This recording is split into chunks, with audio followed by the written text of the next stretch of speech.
So we've been covering this saga. This is something that I am one of the first people to have been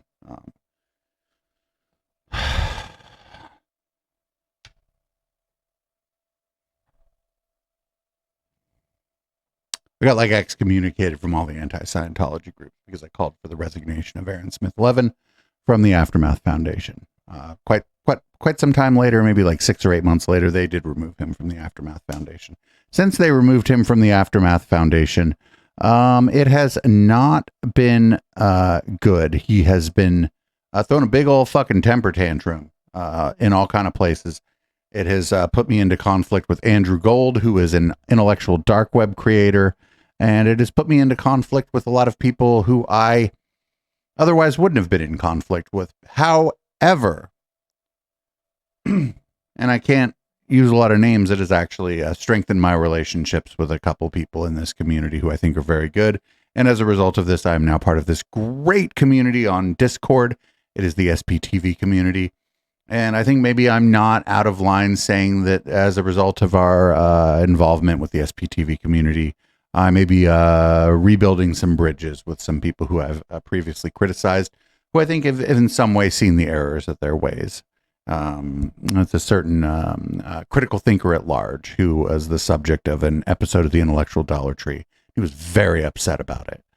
But since that happened, he has suggested that he takes some of the criticisms that we leveled at him as having been in good faith, and that we might have been right about some of it. So there's that.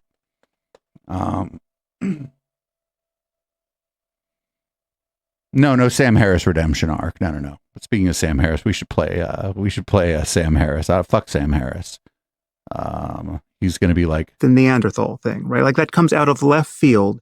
No, it's not Sam Harris. And I'm not at liberty to say who it is, but I think some people might know who it is. And if that person has changed their mind on some things, that's great, especially if it's a function of the hard work of Michelle and everybody over there at the SPTV community, because they're doing a very good job. That Discord is well moderated, and the people in there have disagreed on things and generally been pretty kind to each other. And I've learned a lot in there. However, this motherfucker has been, Jordan Peterson did not change his mind on things. I expect to see this guy we're talking about here actually on the Jordan Peterson show in the next 6 months. Maybe not Jordan Peterson, but we'll see him on like Trigonometry or Brett Weinstein or whatever. And I know I had said that we were going to put a fork in this, and I understand if people don't want to stick around for this, because we have been talking about this a lot lately. But I don't want to fucking pollute our Thursday stream with this stuff, because our Thursday stream is so fun. Like, just so much goddamn fun. We goof on Scientology, we watch old Satanic Panic videos, and we do Fire by Night on Thursday. No, I don't think I'm muted. Can everybody hear me? Everybody can hear me, right? My readout here says there's sound. Everybody can hear me, okay. Refresh your browser. I'm like, fuck, is something wrong? That, by the way, on April Fools, y'all could just come at me the whole time and just complain about the stream. It would be very funny. You could play a giant April Fool's joke on me. No, it's refresh. I mean, you can't hear me. Can somebody tell this person to refresh their browser if they can't hear? As I'm not muted. Anyway, this is refresh the browser. The audio on the stream is the worst. At some point, we are going to have to do a whole show about how good this show sounds. If there's like any of that stuff, just refresh the browser. I don't know if my audio video sync is off. If it's off, I don't know. Anyway, whatever.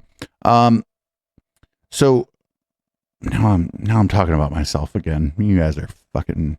I love all you. I can get derailed real quick during red light because I'm like reading the chat. I'm like, wait, everything here isn't perfect.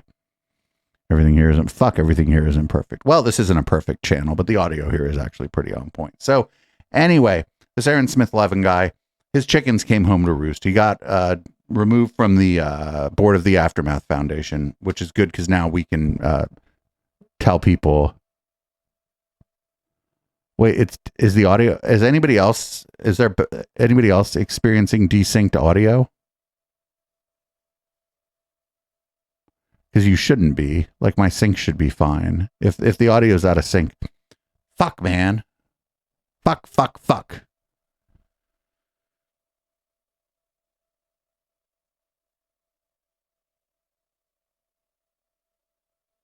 All right, cool. So the problem isn't me, it's your web browser. Comcast and Twitch. Listen, we're not okay. Anyway, so this guy got his chickens came home to roost because of his behavior. He got removed from the Aftermath Foundation. And that's fine. It was the right thing to do. And now he's been on like a crybaby tour. So his video here, and just real quick warning here, he is going to, in fact, dox the full government name of someone who is a member of our community, and I'm glad they landed here, actually, after everything that happened. This is a safe place for somebody like that. And also a communist who puts up with me, if you could imagine that. So if you don't want to hear this guy like dox the name of a person who is essentially his victim, I'm not going to be mad if you go watch something else. That's fine. But here he is, SPTV in the pitfalls of YouTube with Relatable Reese. I don't even know who the fuck Relatable Reese is. I think he's like going to these like drama streamers for like sympathy. I think that's what's going on here, but I'm not 100% sure. His chat's up, but I'm gonna full screen this because I don't want people seeing the garbage people are saying in his chat. What the Church of Scientology is so afraid of. This is SPTV. SPTV, AA Run and Relatable Reese. Welcome, everyone. You know, usually when we're late, it's because I'm actually late. We've just been chatting in the back office for over 5 minutes. So sorry. But why? Because we both said it's been like almost probably, I would say 2 months since Aaron and I have done something together. Aaron, have me on your channel and answer my questions. You used to just be doing it all the time. Like, have me on and answer my questions. I come in good faith, sir. And we've just lost out on that. So we were catching up a little bit. Sorry, guys. I mean, you found other people who could meet your needs, and I understand. So, it's okay. Let's put that on me. Why don't we? Let's put that on me. For everyone watching on my channel, if you are not yet subscribed to the one and only, the lovely Relatable Reese, jump on over there and hit that subscribe button. I don't suggest anybody subscribe to anybody who would associate with Aaron Smith-Levin. There's so much we could discuss on this. Here's, I think, how I want to frame this conversation. I am a very strong believer that as many former Scientologists as possible should start a YouTube channel, get on here. I don't think that's the case. I think that's the problem. I wish the media wench was here with me because there's an article we're working on. It's long and we have to go through and make sure that everything we're talking about in the article is right. We're also working on a video, like an edited video, like a video essay, like a bread tuber. But this whole thing hasn't ended yet. But I don't think that once you leave a cult, the first thing you should do is start a YouTube channel. I think you have a lot of fucking healing to do. And I think you need to reconnect with your family. You need to reconnect with your friends. You need to reconnect with your community outside of that cult. And if you are religious, you need to, I'm an atheist. And I think you need to reconnect with a religious community that is not a cult if you are religious and you leave a cult. If that is for you. Just a mainstream, regular, round the corner fucking church. I don't think that the path out of Scientology involves starting a fucking YouTube channel. I think that's bonkers. Get about that. Be about that YouTube life. Get on here. Do conversation. Yeah, that's bonkers. Absolutely fucking bonkers. I know almost everyone has some sort of imposter or inferiority complex of, oh my God, who am I? What's my story? What could I have to offer? And well, that's not the questions you should, no. The questions you should be asking are, am I ready to be a public figure? Do I have the confidence to be a public figure? Do I know enough about the broader subject matters involved in cults and control groups to speak about them as a public figure. And for most people exiting a control group, the answer is no. And I think that what's happening is that, like, instead of people leaving Scientology, getting help, having like real world community, a lot of them get sucked into this YouTube stuff. And that's not a replacement for getting the help you need if you need help with your mental health, and having like real interactions with real people in your community. It is not, in fact, it's worse. And like Pridemore is joking, yeah, it isolates you, right? If you end up starting a YouTube channel and you spend all your time on that, now you're just isolated again. And what I want to do is have a conversation about why I still believe as many people as possible should throw their hat in the ring on this thing, despite what many might perceive or be worried about are the pitfalls of YouTube, the pitfalls of putting your stuff out there in public. But this is just fucking crazy. These people leave this control group. They leave this control group traumatized. Laying all your shit out there on the table for everybody to look at actually isn't the best thing for you when you've left a control group and you've been traumatized. Not even just control groups, when you've been traumatized in any way. Publicly laying your shit out on the table is bad for most people in most cases. Being vulnerable, being transparent, being open. I don't know. I still think this whole thing is a very, very positive thing, despite the fact that a lot of people can find it triggering to delve into the past, look at things they haven't wanted to look at before. Almost nobody wants to see themselves as a victim. I know I still don't see myself as a victim, and yet I'm aware. Well, sir, you're an abuser. You're not a victim. You just took your abuse from Scientology onto YouTube, sir. That things in my childhood were very unhealthy. Were abusive, would be abusive to any child, regardless of how the child thought they felt about it at the time. You know, Mm-hmm. So I want to open this up for questions. I'm going to do my best to keep an eye on the live chat without looking like I'm ignoring Reese, which is what people usually say. Oh, I bet he's in his live chat. He's only going to answer questions of people who gave him money. Look like when I'm trying to keep. I wasn't looking at you chat. either. I was watching the live chats. I know, but for some reason, you don't look like you're ignoring me when you. Relatable Reese has nothing to do with that. Relatable Reese is like, she's not like a former Scientologist or like an anti-Scientology creator, right? And am I wrong? I could be I'm wrong. not. Means it just set up differently. I think I can multitask pretty good, but Aaron, I'm starting to get this whole YouTube thing down. Oh, are you? Well, I think so. Yeah, I think so. Your channel's kicking ass. I'm getting up there. So, guys, everyone in the live chat, even if you're not a former Scientologist, if doing a channel, I want to know from you guys. Oh, from the YouTube. I mean, I'm neurotic and obsessed with sex too. I talk about Grindr at least like fucking 10 times a night. What are some of the concerns that you have or questions that you have about this experience, doing videos, doing live streams, concerns that would make you think twice about starting a channel? But maybe it's something you want to do. And I'll try to keep an eye out for these things. And then, we'll do our best to.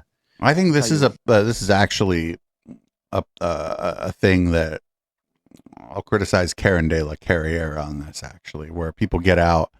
And if they're like even slightly well-spoken, Karen de la Carriere was encouraging all these motherfuckers to like start like a media platform. That's what she did. We think about those concerns, what our experience with it has been. So, but Reese, while I'm keeping an eye on the live chat, let me ask you, do you feel that your experience on YouTube has been net positive despite any? She was in Scientology. I didn't know that. I do, but I also think I am the worst person. I didn't know we were guys. I knew about 6 minutes ago we were doing this subject. Aaron, you might have picked somebody else for this, or maybe just done this solo. Wait, why are you? If somebody, whatever. I am incredibly naive and somewhat dumb when it comes to this. I've been just nothing but happy. Wait, is this right? He doxed her, and then she. I'm hearing from both my Twitch chat and the YouTube chat that he doxed her as part of her exit from Scientology. Even with some of the negativity, but I think you really hit it on the head a second ago when you said being totally open.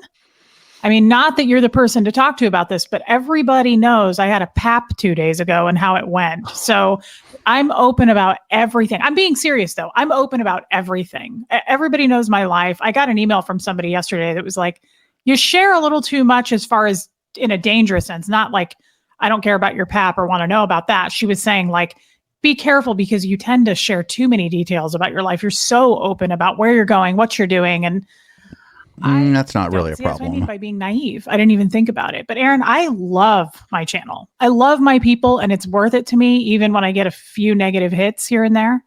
I think there are people out there behind the scenes that kind of attack me a little bit. I don't think it's major, but Like who? to me, that's like a chihuahua chasing a fire truck. Did they dox you? Yeah, I don't know. It doesn't really bother me. It just doesn't. But I said this last night in my own live. You're going to have to do better than that. Like we were Scientology. We were abused pretty hardcore. Like, someone attacking me on my looks or saying I'm fat or something like that. It's like, nobody thinks I'm uglier than me. So you're going to have to do better than that. Not impressed. So the thing is, like, for anyone who might say, Reese, you share too much, I would respond, for who? Like, you don't have to watch unless someone's saying, oh, you share too much. You're making yourself unsafe. I go, unsafe. What is someone going to, I don't know, like storm your house at night, steal your identity? Like unsafe. How? This is like ignorance of what it's like to be a woman and a public figure. Actually, he's displaying ignorance here. I don't know anything about Reese, but Relatable Reese has more to worry about as far as her personal life and exposing her personal details as a woman who's a public figure than Aaron ever will. Yeah. Not that I'm trying to bicker or argue the point, but it's like people who enjoy the conversation, the connection, the transparency, they're going to subscribe, they're going to watch. Yeah. And people who don't will drift away. And there's 2.5 billion people on YouTube. Wow. I don't know how much. I didn't know that. Yeah. That's 2.5 billion accounts. So I got 6. And so I go, I'm not crapping on people who have that opinion, but I just go. But what if you are crapping? Like that's the thing is like, what it's actually okay. What if you think that opinion is stupid? What if you did crap on that opinion? I crap on opinions all fucking night here, 6 nights a week. For who? For who are you sharing too much? Not for you. And that's what matters. And well, definitely you, Aaron. It's too much for you. We know that. I mean, how many times have I turned him into a strawberry? You guys, he doesn't watch. He's not even subscribed to my channel. But you know what? That's okay. I'm not subscribed to your channel. Subscribed to your channel from both of my YouTube accounts. Prove it. Don't be lying. I'll prove it right here, you guys. By the way, we got 1,000 people. See, it says I'm subscribed. Oh, I don't, however, have the notification bell dinged, but I don't have that for anybody. No, you don't need that. Wait. I don't even want you coming over when I'm on. Please. It's too much for you. I'd love if you'd come over when we were on. No. I didn't know there were that many people on YouTube. Doesn't it make you think of an actual show? To me, when I'll have a live every once in a while, someone will come into the live chat and go, "You're not for me" or something. And I just think, isn't this like any other show? Just turn it off. My mother always said, you're not going to be for everybody. Of course I'm not going to be. You and I are very different on our styles. Aaron is so good at what he does. He's super charismatic. He reports the news. Everybody flocks to Aaron. Aaron apes Tony Ortega's reporting, actually, a lot of the time. To do that with me. I don't talk about that stuff ever. I talk about real life. Aaron said something to me privately on the phone like a week ago or something when we talked. And I loved what he said. You said, your channel is more about healing. And I loved that. because I really thought, wow, he's right. Oh my God, he's going around love bombing smaller creators, isn't he? Because he's got like 250,000 subscribers. He's going around love bombing smaller creators. About like working through. Now I'm newly out of Scientology. It hasn't even been a year yet. A couple weeks it will be. Lady, you probably should. I don't know anything about you, lady, but you probably should. If you've been in for a long time, you should probably be doing something else. So it is about that, totally, and other things that unmentionables that Aaron doesn't want to know about. But don't you agree? I mean, it's not for. We're all different. Hey, fangirl, what you just said in YouTube. The computer I'm using right now to stream, which is incredibly overpowered for what I'm doing right now. The people that watch this show bought that for me. Yeah. Starting a channel, we're all different. Absolutely. I'm a big YouTube fan. I got all my favorite YouTube channels. Most of my time in the day is spent watching my favorite YouTube channels. Yeah, that's a problem. This isn't where YouTube is not where you should get your information from. YouTube is like an entertaining thing that he said before that he gets all his news from YouTube, right? Well, that's going to like really, you're going to get a skewed version of the world by getting all your news and information and even just all your entertainment from YouTube. And the fact that I can see just through the channels that I watch, that there is such a large spectrum of what's out there and what succeeds. Whether it's just one person in front of a camera talking about airplane accidents, going through airplane accident reports, or someone doing funny videos about plumbing, or a psychologist, talking about murder cases, or the podcasts, the comedy podcast space is a space. Comedy podcast space, red flag. Like you said, I tend to stick with current events. And I do it in a way that I think is funny and that people will want to come back and watch more of. Very. You're more about personal stories and connection and healing. Yep. And your channel is one of the fastest growing channels and one of the bigger channels. Oh, this is love bombing. Between how many people subscribe and how many people watch. There are some former Scientology channels that have a ton of subscribers, but nobody watches for some reason. Name the names, friendo. Name the names. Come on, name the names, because I know he's talking about Chris Shelton. And I'm just saying, so when I say your channel, is growing, I'm talking about the statistics that matter of actual engagement and watch hours and all that kind of stuff. And I'm kind of rambling right now, but there's no right way to do it. I mean, I think that's the lesson. There's not one right way to do it. Another reason I don't trust her is she didn't introduce us to her kitty. She was like, "Oh, the kitty's getting in the way." No, introduce us to your cat. Come on. There's 100 right ways to do it. And I guess arguably there's some wrong ways to do it, but I don't know. What do you think about that? Yeah, I mean, you don't want to be boring. In my opinion, the only wrong way to do it is to be boring. I think a lot of my personal YouTube feed, boring. Like the one attached to my government name on my government name account, totally boring. Like history videos and shit. Like totally boring. The occasional H-bomber guy video, but otherwise boring. Yeah, because I mean, unlikable and boring is what it is. We all know what that's like. I don't know. I'm not naming names here. I'm just saying we've all watched some kind of a show, whether it be on TV or YouTube, that you're like, good night. I mean, no, you have to be interesting. And I've found that. And the other thing I want to say is people will say to me, like, congratulations, you have a great community. It's not just me. Like, I feel like we've built this. Like, I'm here for the people at this point. I love Aaron. I'm addicted to coming on. And I mean, are you giving an acceptance speech for an Academy Award, lady? What's going on here? That's why I've said the last few lives I've done, I don't necessarily even want to do lives with other people that much anymore. I really enjoy going on solo because I want to see these people. I want to hear from them, talk to them. I love engaging. So, I think that keeps things interesting. And I often hear from my mom, she's like, do you think you'll ever run out of things to talk about? I don't think so. Have we met? I don't think so. But I heard from my mom after she saw my channel. She bought me a surveillance setup for my apartment. She was like, you need some cameras.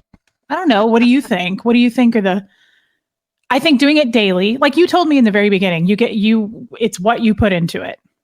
So if you do once a week a show, you're not going to get that much engagement. I think now I try to do a show every single day. I try not to miss even one day, but I do usually 1 or 2 days a month miss. But then I take Monday off. Going, oh my God, are you all right? Yeah. Oh, that's weird. That's weird after what happened with Doug Kramer. That's weird. That's weird. Lady, stop. When you talk about, there's something you said like 3 sentences ago that jogged this thought for me, and I can't remember what it is, so I'm just going to move forward with the thought anyway. When we talk about what works, to a certain extent, I'm talking about what will allow a channel to grow, get as many views as possible, get as much watch time as possible, and make as much YouTube ad revenue as possible. And I want to take a moment to explain why I think the YouTube ad revenue is an important part of that equation. When I say that what's happening here on YouTube is David Miscavige's worst nightmare, I'm not just referring to former members speaking out. Former members have been speaking out since the 50s. I'm talking about the fact that we have that there's a platform. But y'all have turned it into a grift. Not only can former members speak out and say whatever they want with no gatekeepers, no producers, no networks, no whatever, but they can even make money doing it. When I say it's Miscavige's Potate King, welcome. worst nightmare, I'm actually talking about the fact that you can make money doing it. That's actually a big part of what I'm talking about. That is what makes it Miscavige's worst nightmare.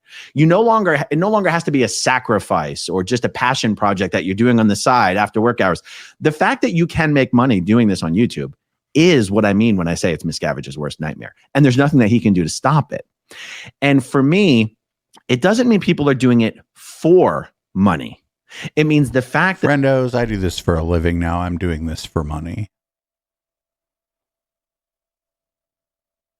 The videos can make money, make it easier for people to dedicate time to doing the videos. Yes. That's actually what I mean when I talk about helping channels get monetized and what works. If what you're saying is worth saying and worth having people hear, then isn't it worth doing it to as big of an audience as possible? So isn't it worth considering what works? Now, maybe someone's like, I don't care what works. I don't care if 7 people are watching me. I'm going to get on here and I'm going to say it anyway. God bless you. More power to you. I'm trying to reach as many people as possible because I'm doing this out of sheer pure revenge. I'm doing this to be David Miscavige's worst nightmare. Whether I succeed or not, that's— yeah, but your behavior, this guy's behavior since he ran for office has been a gift to Scientology. And they haven't fucking cashed that check yet, by the way. Scientology be awful quiet about Aaron Smith-Levin.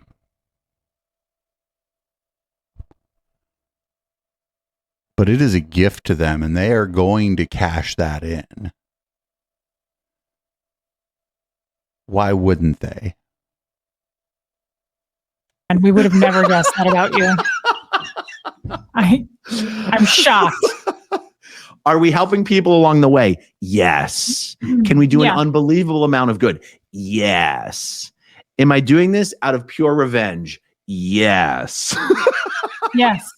Well, something you just said, where it's David Miscavige's worst nightmare, it's really any hater's worst nightmare, right? I mean, you have this platform, and if it's anything, a hater, David Miscavige is a monster who presides over an abusive cult that engages in practices like when people come to Clearwater from out of country, they take their passport from them.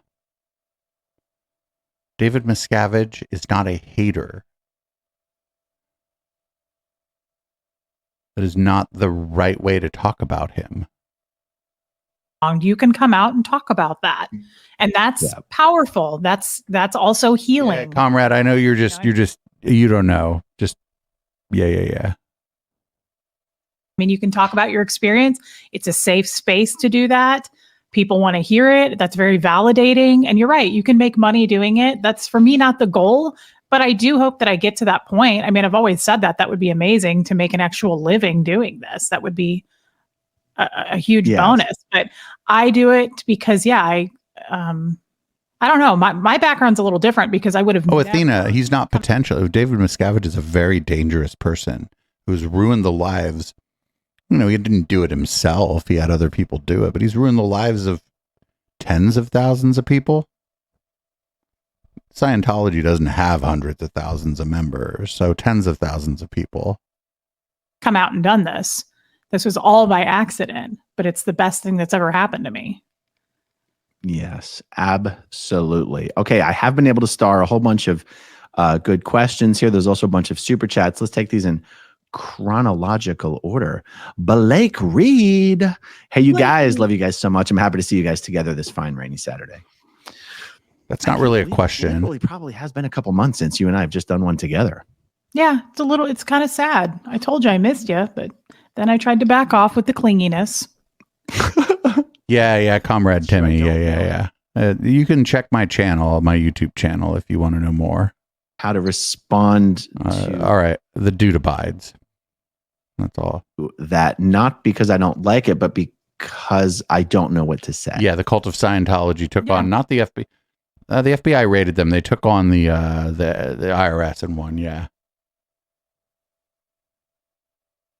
No, I figured that out. I'm socially. Ooh, I did a video about Andrew Gold talking about fucking the man who passed away, and I did not misspeak.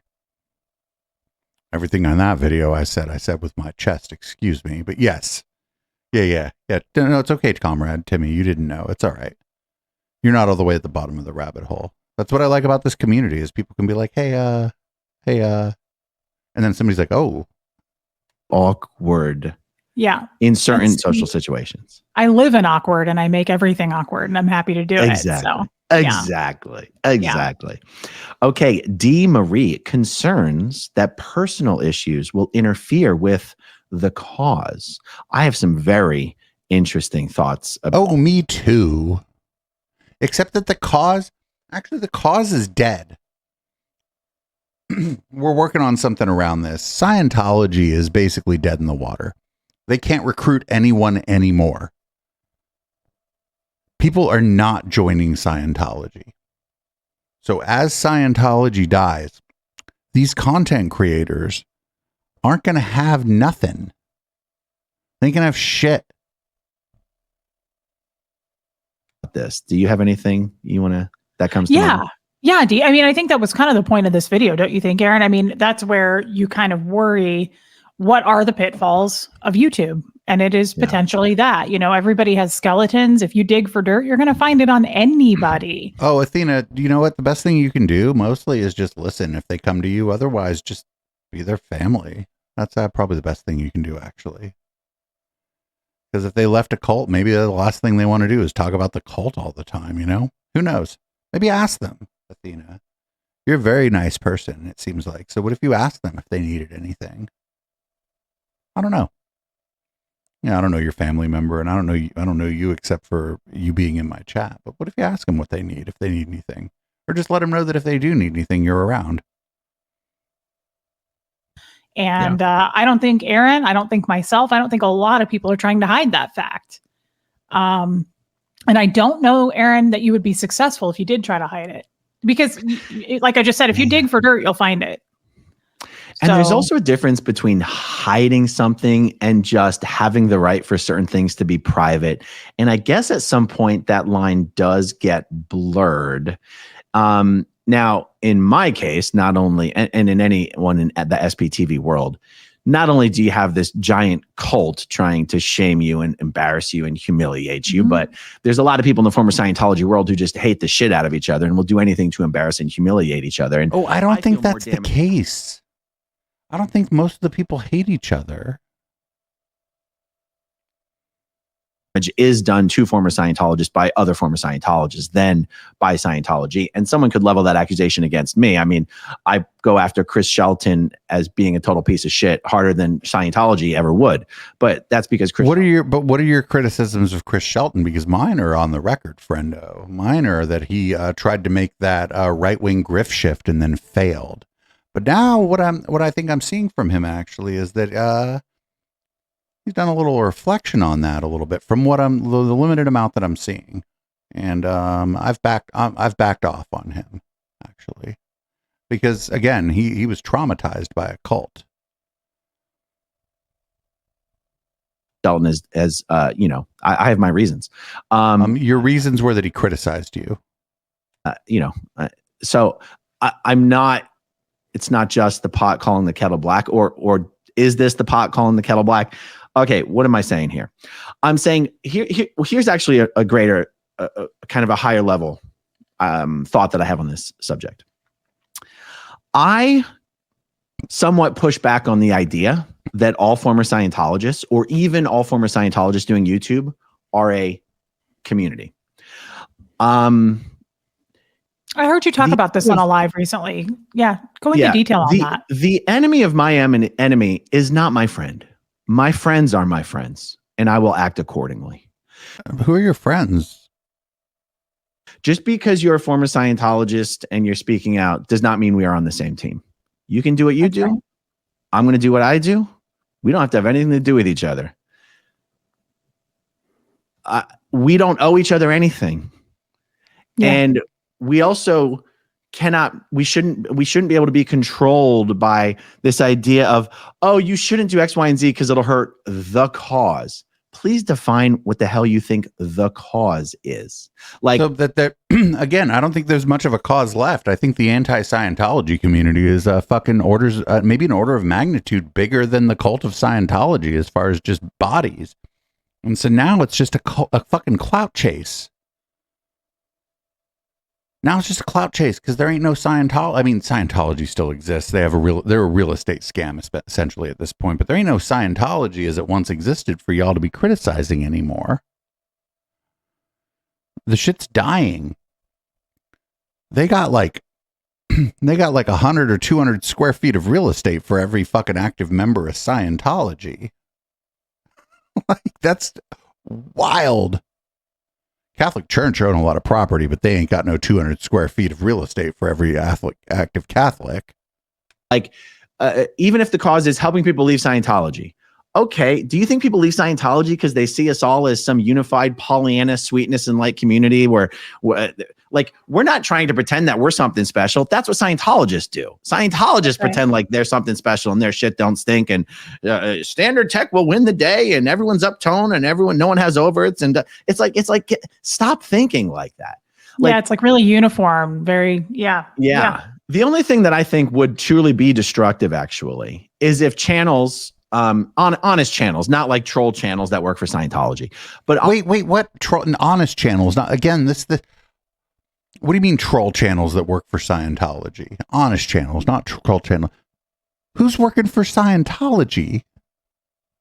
I'm talking about Tampa Brad. Who the fuck out there has a channel that's working? Like Scientology has a few channels. But who are the troll channels that are working for Scientology? Like, names of fucking names, motherfucker. This is the thing that bothers me actually a lot, is when people are like, oh, I got all these haters. Well, can you name 3? Oh, no, can't do it. You didn't like Chris Shelton, but I don't think he's suggesting that Chris Shelton is working for Scientology.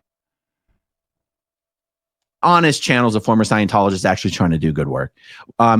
We're just total dedicated to, smashing each other. And, the fact that I'll mention Chris Shelton and Tony Ortega negatively every now and then, you motherfucker. Like, listen, Tony Ortega, not perfect. As much as you can be friends with another journalist, I'm not really a journalist or whatever. I'm friendly with Tony Ortega. I like Tony Ortega. I'm going to have him on. Once all this blows over, we're going to have Tony Ortega on again. I like Tony Ortega. This motherfucker has made his career out of basically reading Tony Ortega's blog on his fucking channel. Me do an entire dedicated video, or much less a video every day for a week, just trashing somebody, because that's now I think you might be talking about me. What do we? Now he might be talking about me. That would be destructive, but otherwise, I don't subscribe to this idea of, oh, nobody should publicly criticize other people in our community because that's bad for the cause. Bullshit. The cause is all of us out here individually doing our own thing, telling our own stories, not having people tell us what we can say or do, and also having the freedom to respond. I say something about Chris. Chris can say something about me. And he might not, because then I'll say something more about Chris. But my point is, like, we're all big boys and girls, and we're all doing what we want to do. And people in Scientology, if there's 100 of us or 200 of us doing all of this, no matter what we're all saying or doing, people in Scientology are going to find someone they like, someone they connect with. Yes, Athena, Rick Wiles. Like, Judaism is the synagogue of Satan. Rick Wiles. Yes, absolutely. Also, after Aaron did a bunch of videos going after Scientology for being anti-gay, he had Alex Stein on, Glad Hand with Alex Stein. Yeah. That's one of the criticisms. Yeah. It's valid. And I think they're more or less going to find that we're all genuinely trying to do good and be honest in our own way. Like, I like to, criticize Chris, but I'm sure Chris in his own way thinks he's doing great things and is being perfectly honest and is being true to his ideals. And, like, yes, we have personal beef, and I'm sure there's. Yeah, Athena, like, you don't even know that much about this. Yeah, but he's like, oh, people should criticize each other, but he doesn't like people criticizing him, right? They're just haters. They might even be working for the cult of Scientology. See, like, this isn't that different than the other shit that we talk about. That might be one of the reasons that, like, when we started talking about this, people were like, wait a minute. This guy's right. I mean, they're talking about me. That me and the media, once we got this right, because this isn't that different than any other shit. It's like people are like, oh, we do a show on Wednesday about this rather popular podcast on like Spotify and Apple Podcasts, right? It's like, oh, well, we need to have a open and honest conversation. Not about me, not about what I'm saying. Excuse me, right? It's like this guy. It's like this guy. He's like the focus on ridicule. Well, it's all well and good to have an open and honest conversation until you start making fun of. Off when I drag Chris into a conversation he doesn't need to be in. And to be honest, I had no reason to actually bring Chris into this video, but I'm rambling. My point is, there's no freaking rules, and there's no rules. There's no, for the greater good, my ass. We're all on here doing exactly what we want it to do, the way we think it should be done. And maybe we fall short of those ideals every now and then, but I'm rambling. Please stop me. I don't think you even need me. I was about to sign off. I think that you're absolutely right. And I think the chat agrees, because I was definitely reading all of that and everybody was going, yes, Aaron, go, speak truth. I think he makes a good point too there, guys. I'm new. I'm the new kid here. I've only had this channel 4 months, but I do think that there's this idea that we all have to kind of, it is what I didn't think about that, Aaron. It is kind of Scientology to think that we're all like tightly woven, knit, like we're all just telling our own story. We're all kind of just, and if we're friends, we're friends. But that doesn't mean that we automatically. But you're not actually friends. Like I like, Athena is in the chat every night. We got comrade Timmy is in here all the time. We got fucking Pride Moore, who I even have inside jokes with, but we ain't friends. We don't know each other really, So we're not like, what about like, that's what's missing from all of this, I think, is that a lot of these people are not engaged with anybody in the real world. I could be wrong. Maybe this lady does have a lot of friends. I don't know. I've known nothing about her, but I'm guessing Aaron ain't got a lot of friends. Right? I mean, I don't know. I feel kind of bad saying that, but I have talked about this recently quite a bit. I enjoy doing things on my own channel. If I want to work with somebody else or do a live with Aaron or somebody else, it's my choice. But sometimes I feel a little like, hey, let's do something. Hey, we should collaborate. Hey, and I feel bad because Aaron helps everybody on the scene with that. And Athena, that's fine, right? Like, there's no problem that we're not actually friends. You're just here all the time because it's fun to be here. And like, I don't know, sometimes I'm mildly amusing. Be able to click and want to do it. I don't always feel that way. And you actually made me feel a little better about that just now. It's not that I dislike anybody. It's just, I don't always want to. I have enough to talk about. I'm still talking about there's like my story. legitimately, I can count on one hand the number of people who I have on here regularly who aren't like people I know in real life. We'll get the media wench, the councilman, HK Perrin, and Matt. Those are real friends of mine. Those are people who I know. Outside of that, what we have, we've had Time for Tinfoil's welcome on here anytime. We have Hildebeest on here. Actually, that's kind of it. We've had 10 and Hildebeest. Like Nathan and Lisa. Oh, I haven't really met. I've met Lisa. I haven't met Nathan. That's weird. I should make sure to meet Nathan soon, actually. Story, you know? Sometimes I'm just not ready. That's interesting because to me over here, for me, there's no question about it. The reason people want to do collabs with you is because they see how successful your channel is being. And Sure. I also have a tendency to kind of assume that everyone's approaching YouTube the same way that I'm approaching YouTube. And I've always thought, oh, Reese, you should do collabs with as many people as possible. It didn't occur to me that just may not be what you like to do.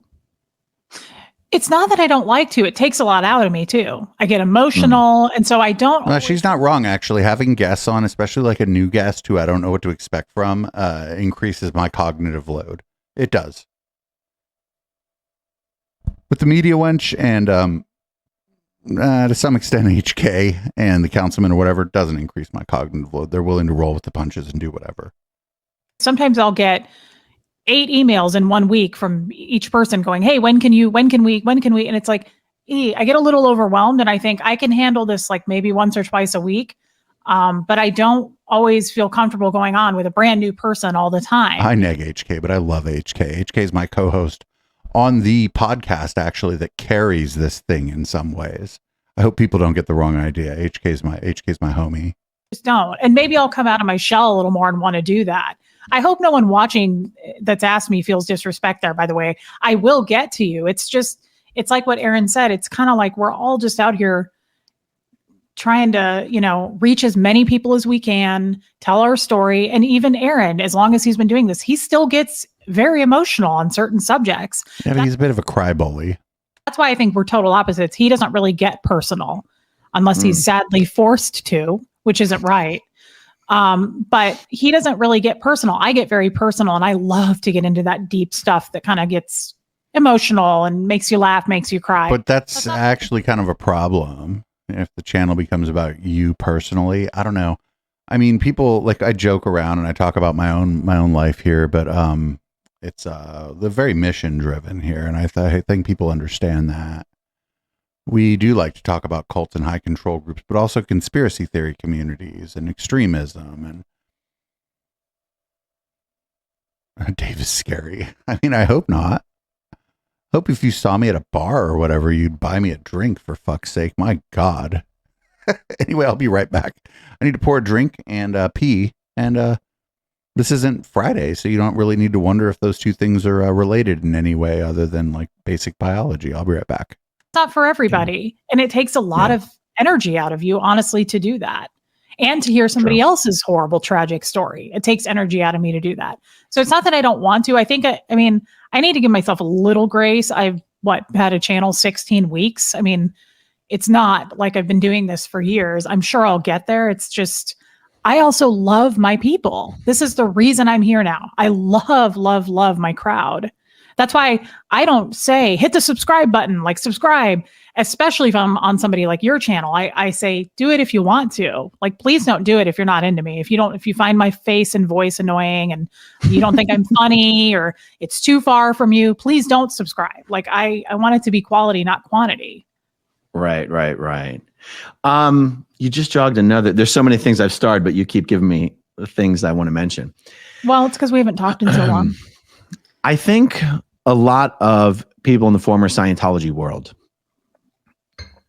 it's always a mistake to try to paint too many people with one brush. But in the Scientology world, all anyone cares about is what other Scientologists think of them.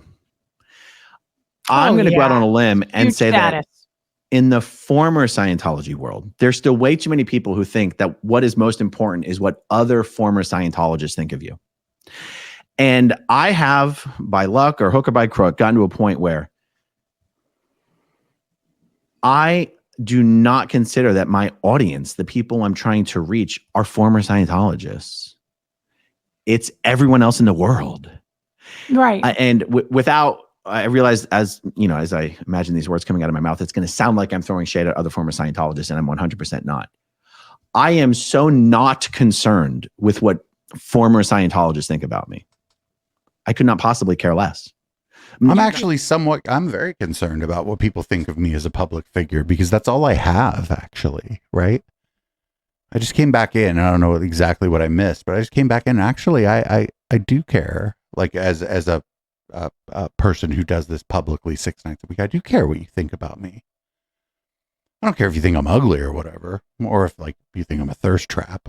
I don't know. There's a lot of middle-aged women in here. Maybe I'm a thirst trap, but I do care. I do care that you think I'm honest, that I'm willing to admit when I got something wrong, that I'm trying to, that I want to tell you the truth, that I'm not out here lying or grifting or any of that stuff. Yeah, I do care about that stuff. I don't understand why I wouldn't care about that stuff. YouTube or otherwise, right? Like people who have a channel or otherwise in don't life, have a channel, like if you just some don't care. former Scientologist contacted me and said they had a problem with my video or my conduct, I would go, I could not even possibly care less. So there's two different things. Your video, who cares what you said? Depends on what you said on your video, but your conduct, sir, that's the whole thing. They're calling it a flap, actually, in the SPTV Discord server. Your conduct is the problem. The way you have behaved since you ran for office in Clearwater, that's the problem, is your conduct. That's the problem. It's how you behave. Your behavior is shameful. And again, Scientology know everything we know here, right? They're not the big organization they once were, but if we were able to figure this shit out, so are they. And so they're just sitting on that shit. You're not even the person I'm trying to reach.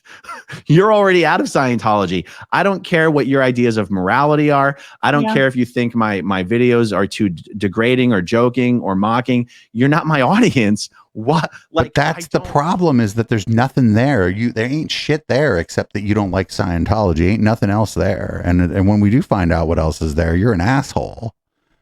You like mistreat people. Ranging from, well, I think anybody who's been here for this knows what the range is. It's actually, those things are important. You're not going to hear that shit about me. You ain't going to hear shit about me. I'm dating somebody, fucking somebody, hooking up with somebody. You ain't going to hear that shit about me ever. Partially because I'm aware that I come on here every night.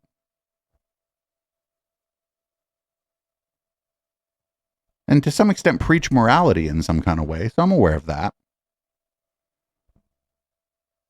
Yeah, I'm aware of that every day. Somebody hits me up on Grindr. They're like, hey, I've seen your channel. You know what I'm like? I'm like, well, I'm glad you like my channel. And then I don't fucking talk to them anymore. No problem. I ain't mad that they see my channel, but I ain't going to go hook up with that person because they see my, yikes. That's only happened twice so far, actually. We're not big, but it's happened twice. And I was like, well, I can't do that. Care. If we're friends, I care what my friends think. And that's why I go, the enemy of my enemy is not my friend. There are so many people who hate Scientology that I do not consider a friend. I do not like, I do not want to associate with, and I won't. And that's why I go, there's not a side. There's not a side. There is a side. There are sides. This isn't a political party. Things break down in tribal ways all the time. They just do, because we're human. There are sides. I jokingly say I'm on the same side. I'm always on my own side, but I don't really believe that. Where if you have to check all the boxes, we all feel this way, or something like this. Oh, I mean, comrade Timmy, you're viewing it through the lens of my critique of him. So, but you're on my side, right? And that's fine.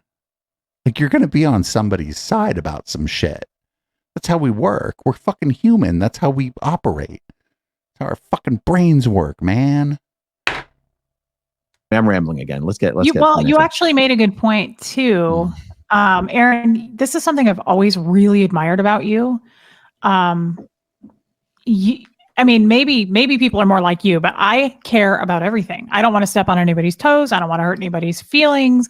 I feel like I'm constantly on eggshells and just not wanting to hurt anyone, right? And I love that you have that attitude because in science, You love that you don't. Wait. She just say that? Oh, I don't want to hurt anybody. I don't want to hurt anybody either. I don't mind if I hurt somebody's feelings if they're a public figure. But if somebody from chat was like, "Hey, you said something the other night, and that kind of hurt my feelings," I'd be like, "What?" I'd be like, "You tell me more about this." That's different, right? I don't want to hurt any of your feelings. I don't mind if I piss you off, but like, I don't want to say anything hurtful to people. Like, what? I mean, if people are public figures and they're out there, you bought the ticket, you fucking take the ride. That's different. But those are two different things. it's a status thing, like you just said. People all care in the bubble about what other people think, where they're at. We all care what other people think. We all do.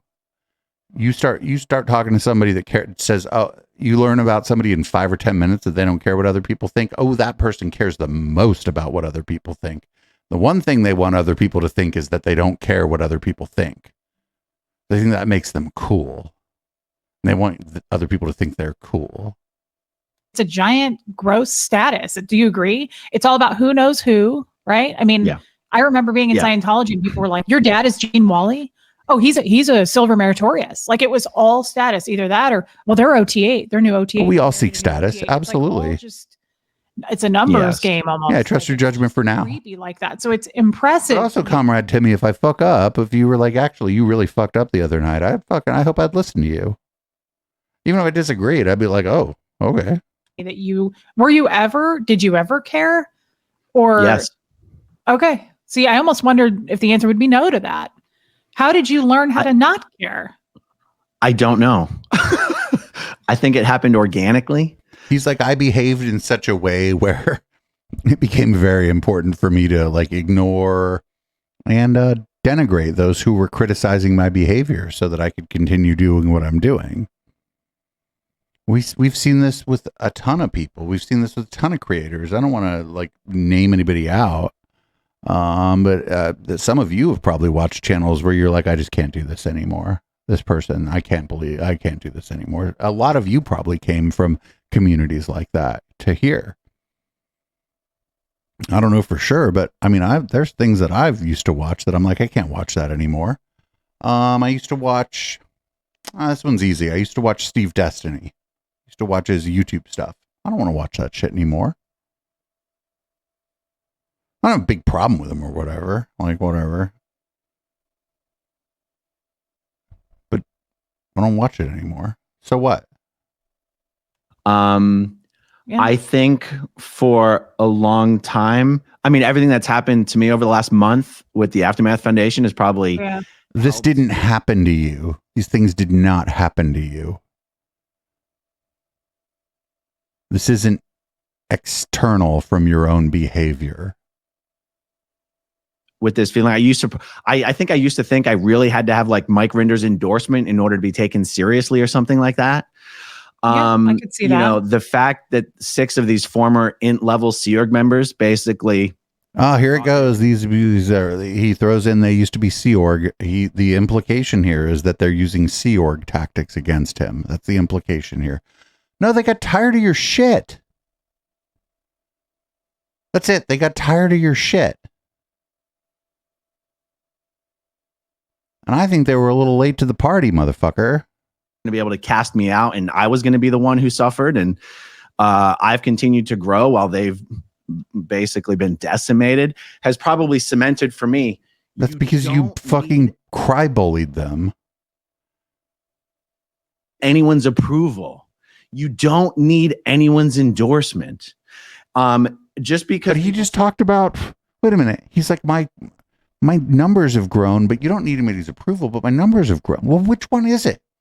Do you not need anybody's approval, or is it important that your audience has grown? Because as your audience grows, that's just the approval of the masses. How is that different? Like, how is this different?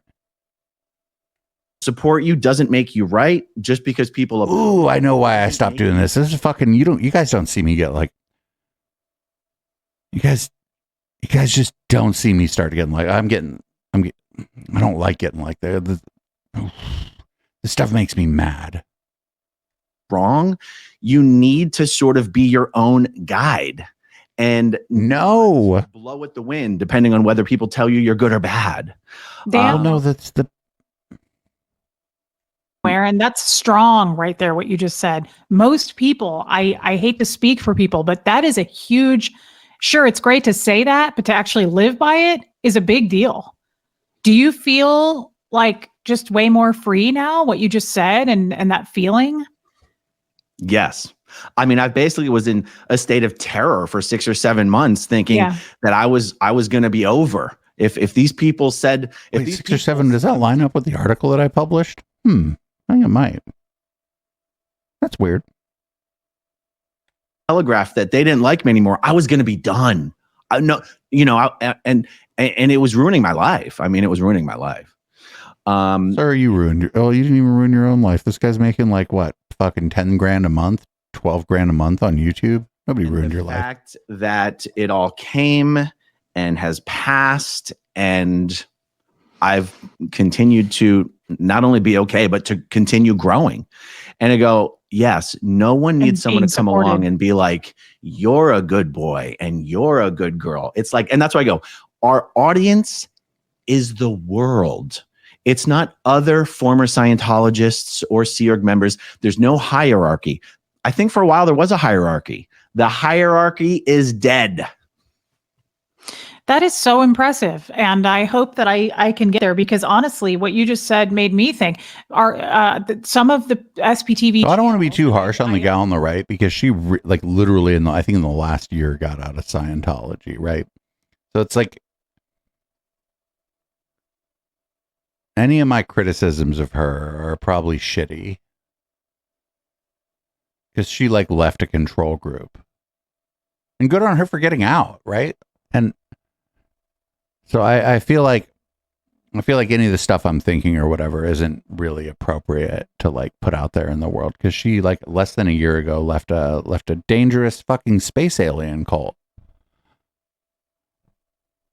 I honestly don't know who, but I've heard some gossip, even why is Reese growing so fast? Why she was a nobody. She didn't work with LRH. She talks about her unmentionables. Why is she growing? Why do people like her? I'm serious. I've heard that. I know why you're growing is because Aaron picked you. Grapevine of certain people. And I'm like, oh, I felt like a Scientologist even there. And I'm glad we're labeling it now, because I never thought of that. But she doesn't have the capacity to recognize that she's currently being love bombed. Made me feel small. It made me introvert. And it made me, like you said about Mike Rinder, it made me care so much about what they think. And you're right. It's like, you're not even my audience. You're just in here sneaking in, watching. I'm actually talking to my friends here. Get out if you don't. No. Those aren't your friends. I have my friends on my channel. Juan Maserati comes on occasionally, my friend. Steph comes on occasionally, my friend. Steph is my friend now. We met through our extremism research, but Steph's my friend now. But legitimately, she's a person who I've touched. Hugs, appropriate touching. But that's kind of put a bad taste in my mouth, because I'm like, wait, I thought we were supposed to support each other. I don't like hearing from, why is she, who cares who Reese is? She's in the Midwest. She didn't work with anybody important. And it's like, well, I still have something to say. And I've heard the same grumbling, and it's so gross. And I'm so glad that we're in a position where it doesn't matter. It doesn't matter if other people are like, why is Reese growing? Because people like her. That's what this is about. It's about it. What did we say before? Oh, not being boring. And what did we say? Unlikable and boring. You put boring. Yeah. Right, Lump. That's the thing. Is and another thing. I don't mean to toot my own horn or blow myself here or whatever. But yeah, we seeing the conspiratorial thinking here is real important. It's in a way they're positing a conspiracy theory here that the other anti-Scientologists are out to get them. And some of them might be. I mean, I'm out to get this guy. Fuck this guy. But it had nothing to do with Scientology. Likeable. Yeah. Because she's likable. Her channel could be called Likeable Reese. Yeah. Well, I'm not trying to put me on a pedestal here. I'm just saying you make a good point. I'm not trying to drag this out, but those few people who were saying that, those few other channels really made me feel like, ooh, should I not be doing this anymore? Because they're right. I didn't doing know what? Rich. I didn't know anybody. You're right. It's like, I'm not even doing this for you. Like, stay in your own lane. Go do your own thing. Right. I'm sorry you're boring, but you're boring. I mean, I don't know what else to say. Who's boring? I almost want to say, thank God the biggest channel, which right or wrong is my channel, is someone that was never at middle management, was never at international management, never knew L. Ron Hubbard, never knew David Miscavige, never worked with David Miscavige, never knew Shelley Miscavige, almost so that we can signal to everyone else considering doing a channel, you don't have to be someone special. I was a class 5 staff member for a bunch of years. I was only in the All right, check this out. The biggest person in this community, Leah Remini, because she was famous independently of all of this. She was famous when she was in, and she's famous now that she's out. For 4 years. Now I was on another Sea Org base for 3 years as a non-Sea Org member, but I was only in the Sea Org for real for 4 years. There's probably thousands of people who could say the same thing. Ooh, I don't know about that. Scientology has and I trust Tony's assessment of this. He says, I think when he was on last, he said 8 to 12,000 members worldwide. So what is it that I do? I just try to explain Scientology. I try to take current events, use them as a quick springboard to always explain some little part of Scientology. Yes. Try to do it in a way that's funny and engaging and would make one, I try to be funny, but that's what I do in life. It's not like I'm putting on some act for YouTube. I'm always trying to be, funny or whatever. Me too. So we're 33 minutes into this. Have either of these people laughed? I think Aaron's laughed at a couple of his own jokes. But have either of these people laughed at anything that the other one has said? You watch 33 minutes of Me and the Media Wench? Fucking literally a third of what I'm trying to do is trying to slay the Media Wench and make it so she can't talk because she's cracking up so much. You same. Tell me I'm funny, Reese. No. See, look at that. The only... It was as if I conjured that. Good, and you're funny. Then she just said what he told her to say, and he's like, "Oh, that's funny." We're both funny, and we're that way, That's right. guys. Aaron's that way outside of his channel, and so am I. I'm the same person. Oh, do you guys hang out on here? So it's not an act. That's right.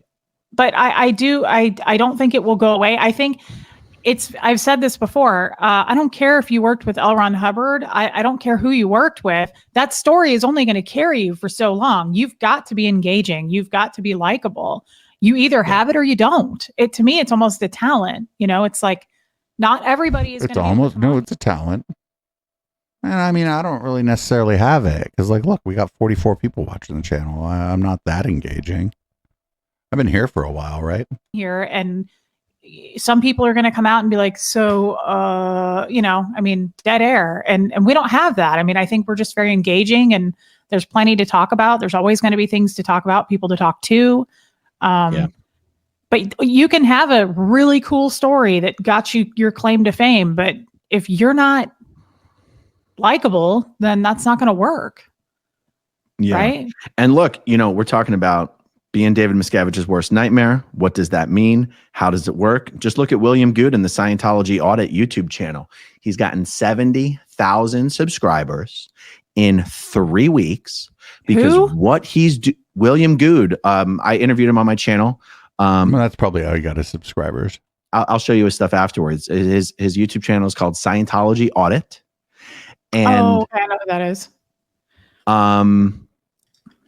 He's got 70,000 subscribers in 3 or 4 weeks. Like legitimately, if I went on to Aaron's channel and all we did was argue, I'd get some number of subscribers from that, right? It's because what he's doing on Hollywood Boulevard is attracting interest, attention, and eyeballs. But that he's literally doing what Angry Gay Pope's been doing this whole time. I don't be liking Angry Gay Pope that much, mostly because Angry Gay Pope, a gay man, actually, totally slut shamed Stephen Mango for having like a separate channel where his content was a little sexual as a gay man. So I don't be liking Angry Gay Pope, but I be hitting him up for gossip. And guys, that is David Miscavige's worst nightmare. And I can tell you, with 70,000 subscribers and the number of views that channel is generating, he's making more than a living. I mean, I know how YouTube analytics works. He's making more than a living. How did he And get I that wish many in 3 weeks? Dang, I'm trying to get to 20,000 by Christmas. Have you seen his stuff? I can't stop watching. It's what I watch at night now. Okay, maybe I haven't seen his. I tune in for his live streams and Jessica Palmadessa on TikTok. I tune in. It's my reality TV. Some people watch Real Housewives of Beverly Hills. I've never seen that show, but I tune in for William Good, Streets LA, Scientology Audit. Yeah, he's doing the Angry Gay Pope shit. Person myself, but okay, I'll have to catch this dude, but it kind of bothers me that I'd like a few more guys. I'm trying to climb again, though. Only if you like me. Don't come over if you don't like me. Oh, the reason I wanted to mention that channel in that context right there is because there's a lot of people out there who are like, oh, I don't like what he does. He's too aggressive. He's too over the top. He's going to make those Sea Org members not want to leave. And I go, no, you don't get it. William Good's job isn't to make those Sea Org members at that test center want to leave the Sea Org. That's not his job. That's a ridiculous way of looking at it. And even if you don't like what he's doing, look how much eyeballs and attention he's attracting to Scientology being a horribly destructive cult that tears apart families. There's no right way to do it. There's a lot of like embedded in all this is like this. There's like a sort of like old school family values thing embedded in all this that I don't really agree with, but I have to think about that a little bit more. And maybe I'm off base because I'm just fucking shooting at the hip right now. Yeah, it's all about the clout, and that's fine. Like I want more viewers.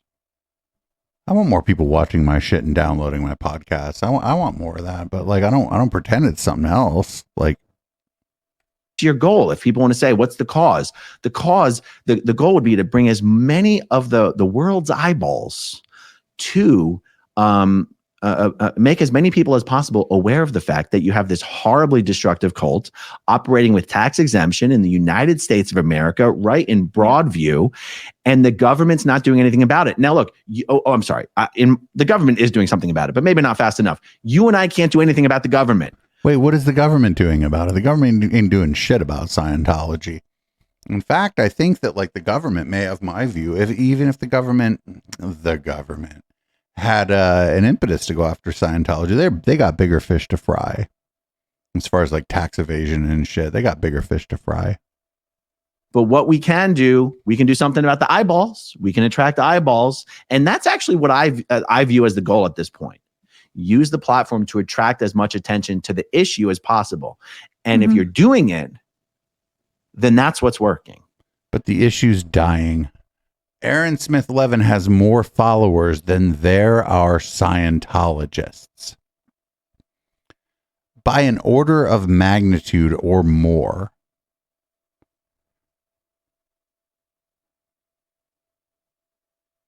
And that's not why all this is happening, but something like this was inevitable, where if your community and the whole thing you're doing is based around like criticizing a cult or a group or whatever, as that group dies, then y'all are going to turn in on each other.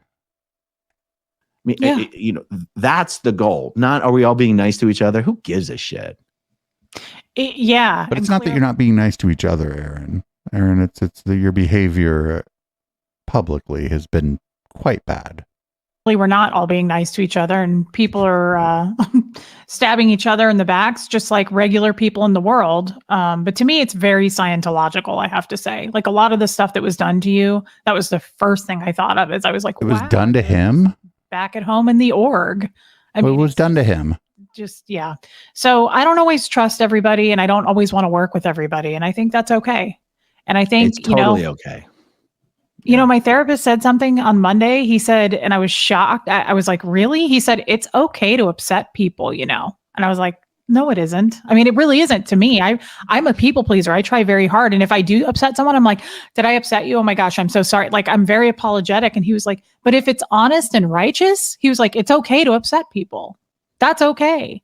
I mean, it's not cool to go around screaming at people and just cause problems, but it's okay to stand up for what you think. And if you upset someone, so I feel like that goes in hand with what you're saying, and I'm proud of you. I also think, Aaron, aren't you shocked at the outcome? Like, you had to pour your heart out. You got stabbed in the back, but then you had to share personal things that you were kind of forced to do because that was hung over your head for so long, right? But those things that he shared about his, like, she's talking about how him and his wife have been mostly separated or whatever. They were unrelated to the thing that she's describing as him getting stabbed in the back by people. They're just unrelated.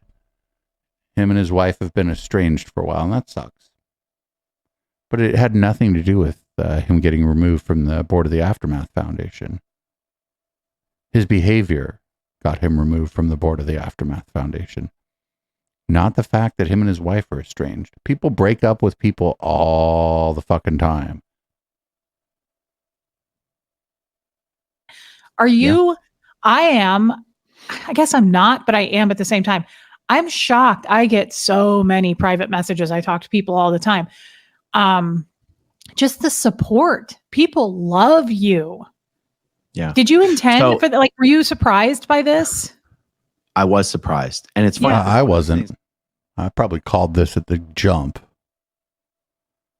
that this was going to faction off. And then Aaron's faction was going to be the biggest because he has the most subscribers, most followers. Kind of like what you just said, where I'm surprised, but looking back on it, I shouldn't have been. And looking back on it, I was like, so someone goes, so why didn't you think, like, why did you think it might not go well? And I have to reflect on it and go, wow, I was really holding on to the fact that I was still going to be judged by Scientology morality. Yes. Yeah, but motherfucker, like, no, motherfucker, like, again, not to toot my own horn, but I've been out here loud, not having a huge audience, but I've been out here loud about what this guy's been doing for a while. I ain't no Scientologist. My morality don't come from Scientology. I'm the woke mob. By the way, that's this guy's next pivot is the woke mob.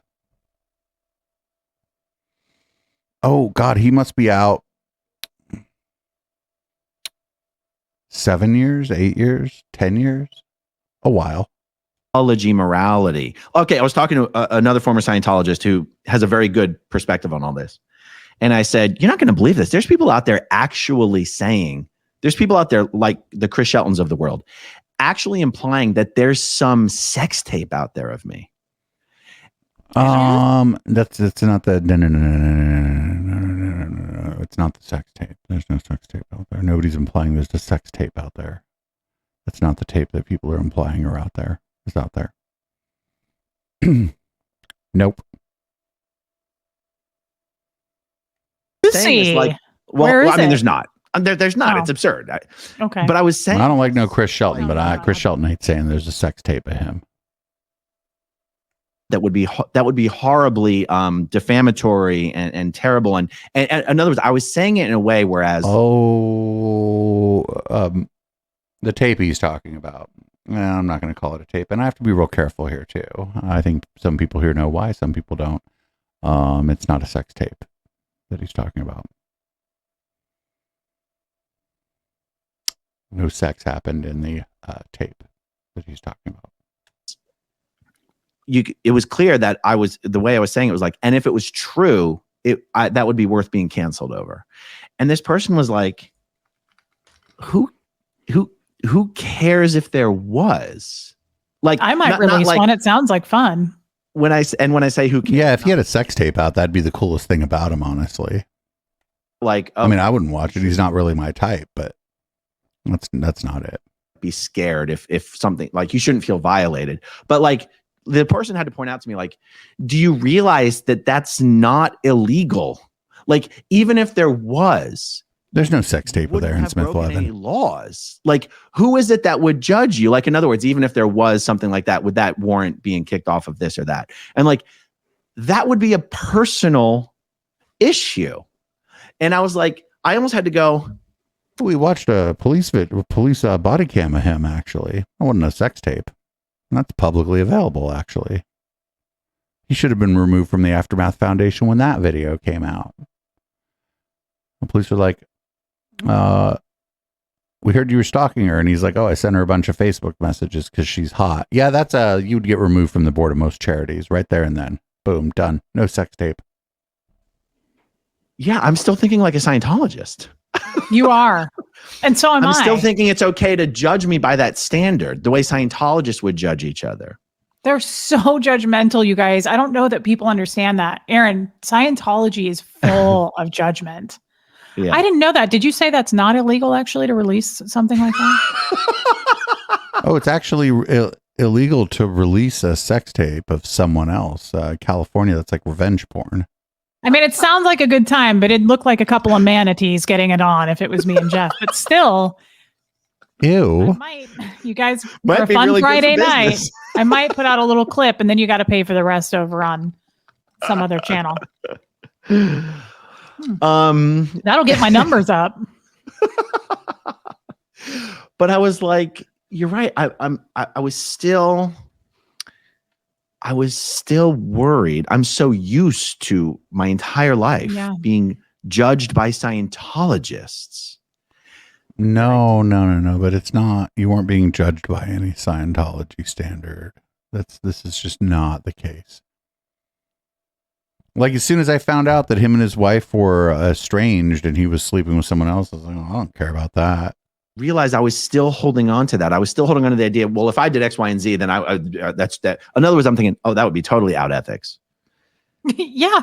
And this person had to point out to me, like, no, that's what a Scientologist would say is a problem.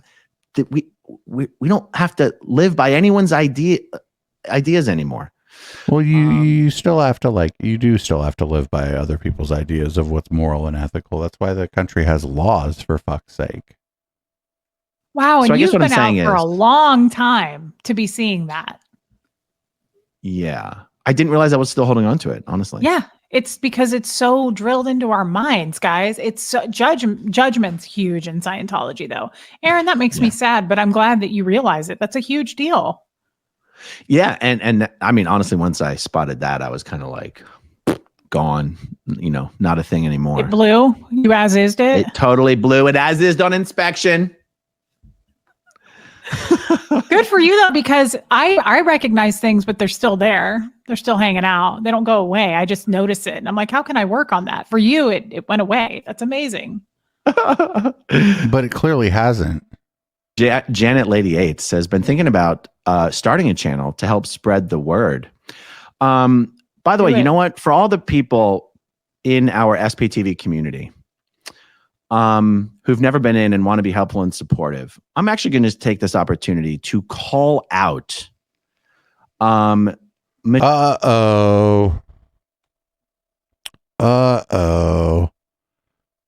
going to take this opportunity to call out Michelle Carpenter and Pete Jensen. Yeah, fuck you. Fuck you. I showed up in this Discord. If anybody wants a link to it, just ask me for it in my Discord. It's a well-moderated Discord where people were able to talk about Aaron. And before I got there was clearly other conversations going on in there about things that I didn't know about. In fact, I kind of came in hot in their Discord and got kicked out of it. But Michelle, being like a kind person, having heard me say that, she reached out. She's like, "Hey, I didn't know that you got banned. I don't want to talk too much about it because it was private correspondence, but I got invited back in. And now there are members of that community who watch my shows, not just for this stuff, but for the other stuff we do around here. Actually, it's a great community. Fuck this guy. Fuck this. I'd like to shout out Michelle Carpenter's channel. Actually, if you want to follow Michelle Carpenter on YouTube, her channel is real good. To call out Michelle Carpenter and Pete Jensen for creating the SPTV Discord and creating one of the most toxic, disgusting, hateful cesspools of nonsense. Yeah, I don't know if any of you here are in that Discord. That's not what's happening there. Absolutely not what's happening there. What? Michelle What are you Carpenter, talking Pete about? Jensen. Have you been in the SPTV Discord? It is disgusting. It is a I don't know what that disgustingly means. hateful cesspool of nonsense. Yeah, fuck you. Just Honestly, Discord. because we're just talking about, like, we'll talk about it later. Michelle Carpenter, whatever you think you're doing in the SPTV community it's not helpful. It's incredibly destructive, and you guys should be absolutely fucking ashamed of yourselves. By the way, they took this girl Juliana Cohen, the one who basically Oh no.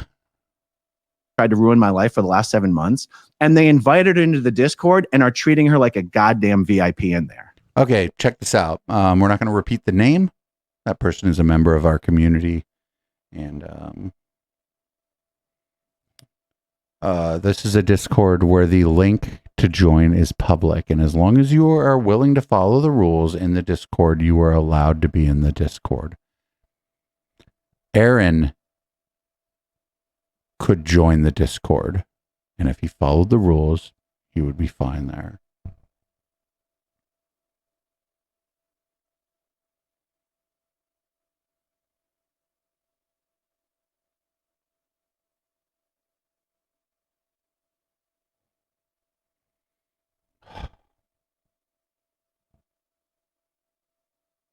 What? Yes. But I know who Michelle Absolutely. Carpenter is. Who's the other one? Pete Jensen. I don't There's know. I've other never people heard who of that created that person. Discord, but Michelle and Pete are the only two that I know of. Honestly, what you guys are doing is disgusting to the community. And I just want everyone who watches my channel to know that I'm calling you guys out on it. What you guys are doing is absolutely disgusting, and you should be ashamed of yourself. You know who Aaron's not coming for is us, everybody. You know why? Because he's not going to.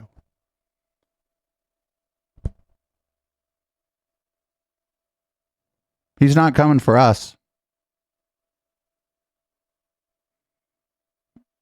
Our Discord has a lot more people in it than hers does. Our audience is bigger than Michelle's and bigger than Pete Jensen's, both of whom, by the way, are in our chat. And I think Pete's going to come on for Conspiracy Bingo once our internet problems start being fixed. They're not doing anything like what he's saying. If anybody wants an invite to that Discord, just pop into my Discord and ask for it. I'd be happy to give you an invite. It's public. Or it's psptv.com, I think. You can just click the link and join the Discord. Anybody can join the Discord. Members of our community have joined that Discord. You can just join. It's a public Discord, like for our channel. Anybody can join as long as they follow the rules. So, Wow. so I'm mentioning that because Janet, Lady 8 Santana, I don't know if you're a former Scientologist, but if you do want to start a channel and you're someone who's never been in Scientology, just don't join up with all these people who act like they support the community, but really are serving to sort of pit certain people in the community against other people. Michelle, we don't need your fucking help because you're not fucking helping. We don't need people like you in our community. Yeah, but we're not trying to help you. We're not trying to help him. This guy's a piece of shit. That's it. And by we, I mean me. But the people on that channel aren't there actually to try to help you, Aaron. How Hold on, I feel.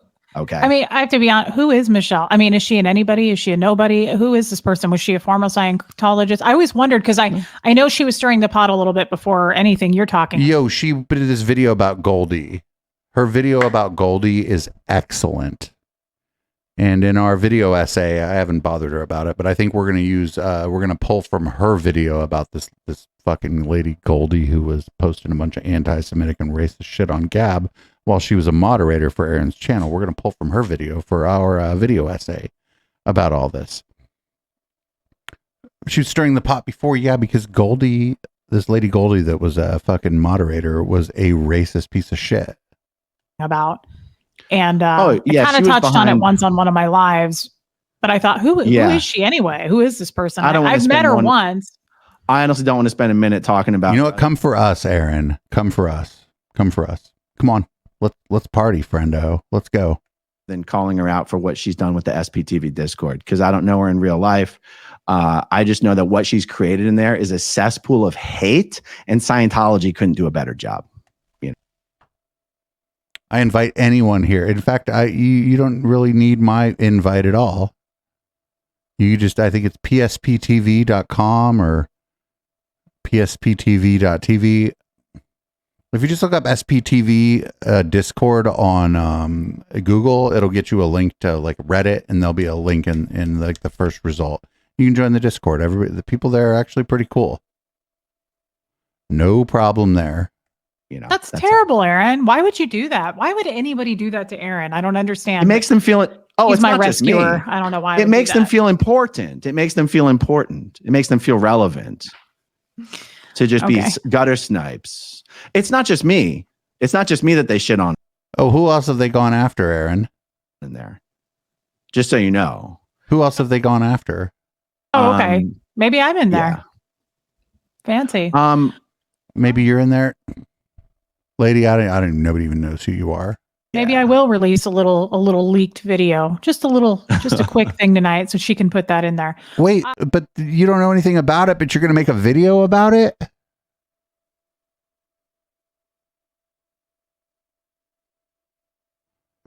You know, fuck this lady too, actually. That's terrible, and I'm sorry to hear that. Oh, there's Ren B. Look how cute she is. That's my attorney friend. Let's see what Ren. Who our attorney's way cooler. Say. Okay, so I would worry that I would open up old wounds or doors and memories I've pushed back, not just for me, but my family members. I don't want to cause more pain. Does that even make sense? That's a valid concern. That's a valid concern. Yeah. And actually, yeah, this shit's hella stupid right here. Like, why I wanted to do this video in the first place. There are several. I'm not going to name because I don't want to talk about anyone's business. There's several SPTV folks who are taking a step back for their own mental health reasons, and that's or it might be because your community's harassing them. Made me want to go, hey, we should do a video about some of the potential pitfalls of YouTube. Some people find it very cathartic to talk about their past in Scientology or other high control groups. Some people, it begins in the beginning, it feels cathartic, and then it goes too far somehow. And I have something uniquely wrong with me where I could talk about this all day long, and it doesn't, except for my brother. I can't talk about my brother. And I'm joking when I say I have something wrong with me, but my wife. No, I mean, you have something wrong with you.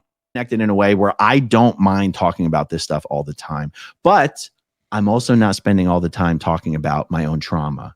And Correct. But you're doing it in a cry bully sort of way, dude. Like, I actually don't like it. Like, I don't like it. Like right now, I'm starting to feel kind of icky. Not because I'm like putting this out or criticizing these people or whatever. I'm starting to feel kind of icky just about like my own reaction to this and like how it. I'm not even sure how to explain it. I wanted to throw that to you, Reese, whether you feel, you do your videos on your own, you do solo videos, you talk to your audience. Do you feel you're talking about your past trauma, and how does that not eventually get too much for you? Good question. I maybe have the same bad wiring that you do. I don't ever feel like anything's too far. Nobody could ask me anything where I'm like, I won't talk about that. I don't get too sad. I don't get too triggered. I cry for sure. As a matter of fact, so does Aaron. I think when I first started, remember I told you I have my dad's baby book where he started my life writing all about Scientology. I've watched that video that I made about Andrew Gold talking about Doug's passing probably a dozen times. And I've thought about removing it, not because I don't believe in what I said, but just because I didn't like.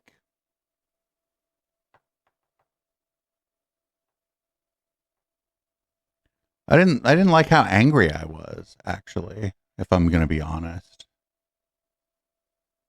But I've left it up because Andrew removed his own video about that, and now there's no record of it except for my video talking about it. And reading that's gotten a little sad for me, but I have not yet. I feel more and more addicted. I have not yet gotten to a point where I'm like, okay, this is affecting my mental health. I'm the opposite. This completely revitalizes me, and it's very therapeutic. And all the outpouring of support makes me want to do it even more. So I'm with you. I could talk about this all day long. Now, you've been doing this much longer than me. I haven't been doing this very long at all. So maybe I'll burn out, but I don't know. It doesn't bother me at all. I don't feel mentally. Oh, wait, she doesn't wake up every morning feeling burned out? Oh, it's because all she's talking about is Scientology. Pressured or, like it's too much. But I take a lot of naps and I eat a lot of carbs. So I do a lot of mental health.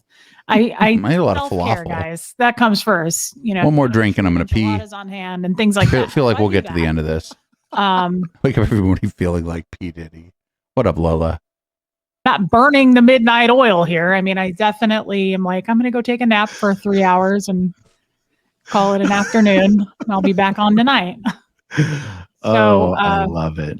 I do think though, like, think about this for a minute, Aaron. This is your full-time job. This is my full-time job.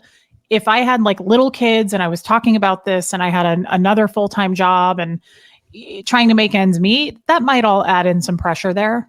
But I don't know. I love doing this. I tell people all the time, I'm so happy for what Aaron did.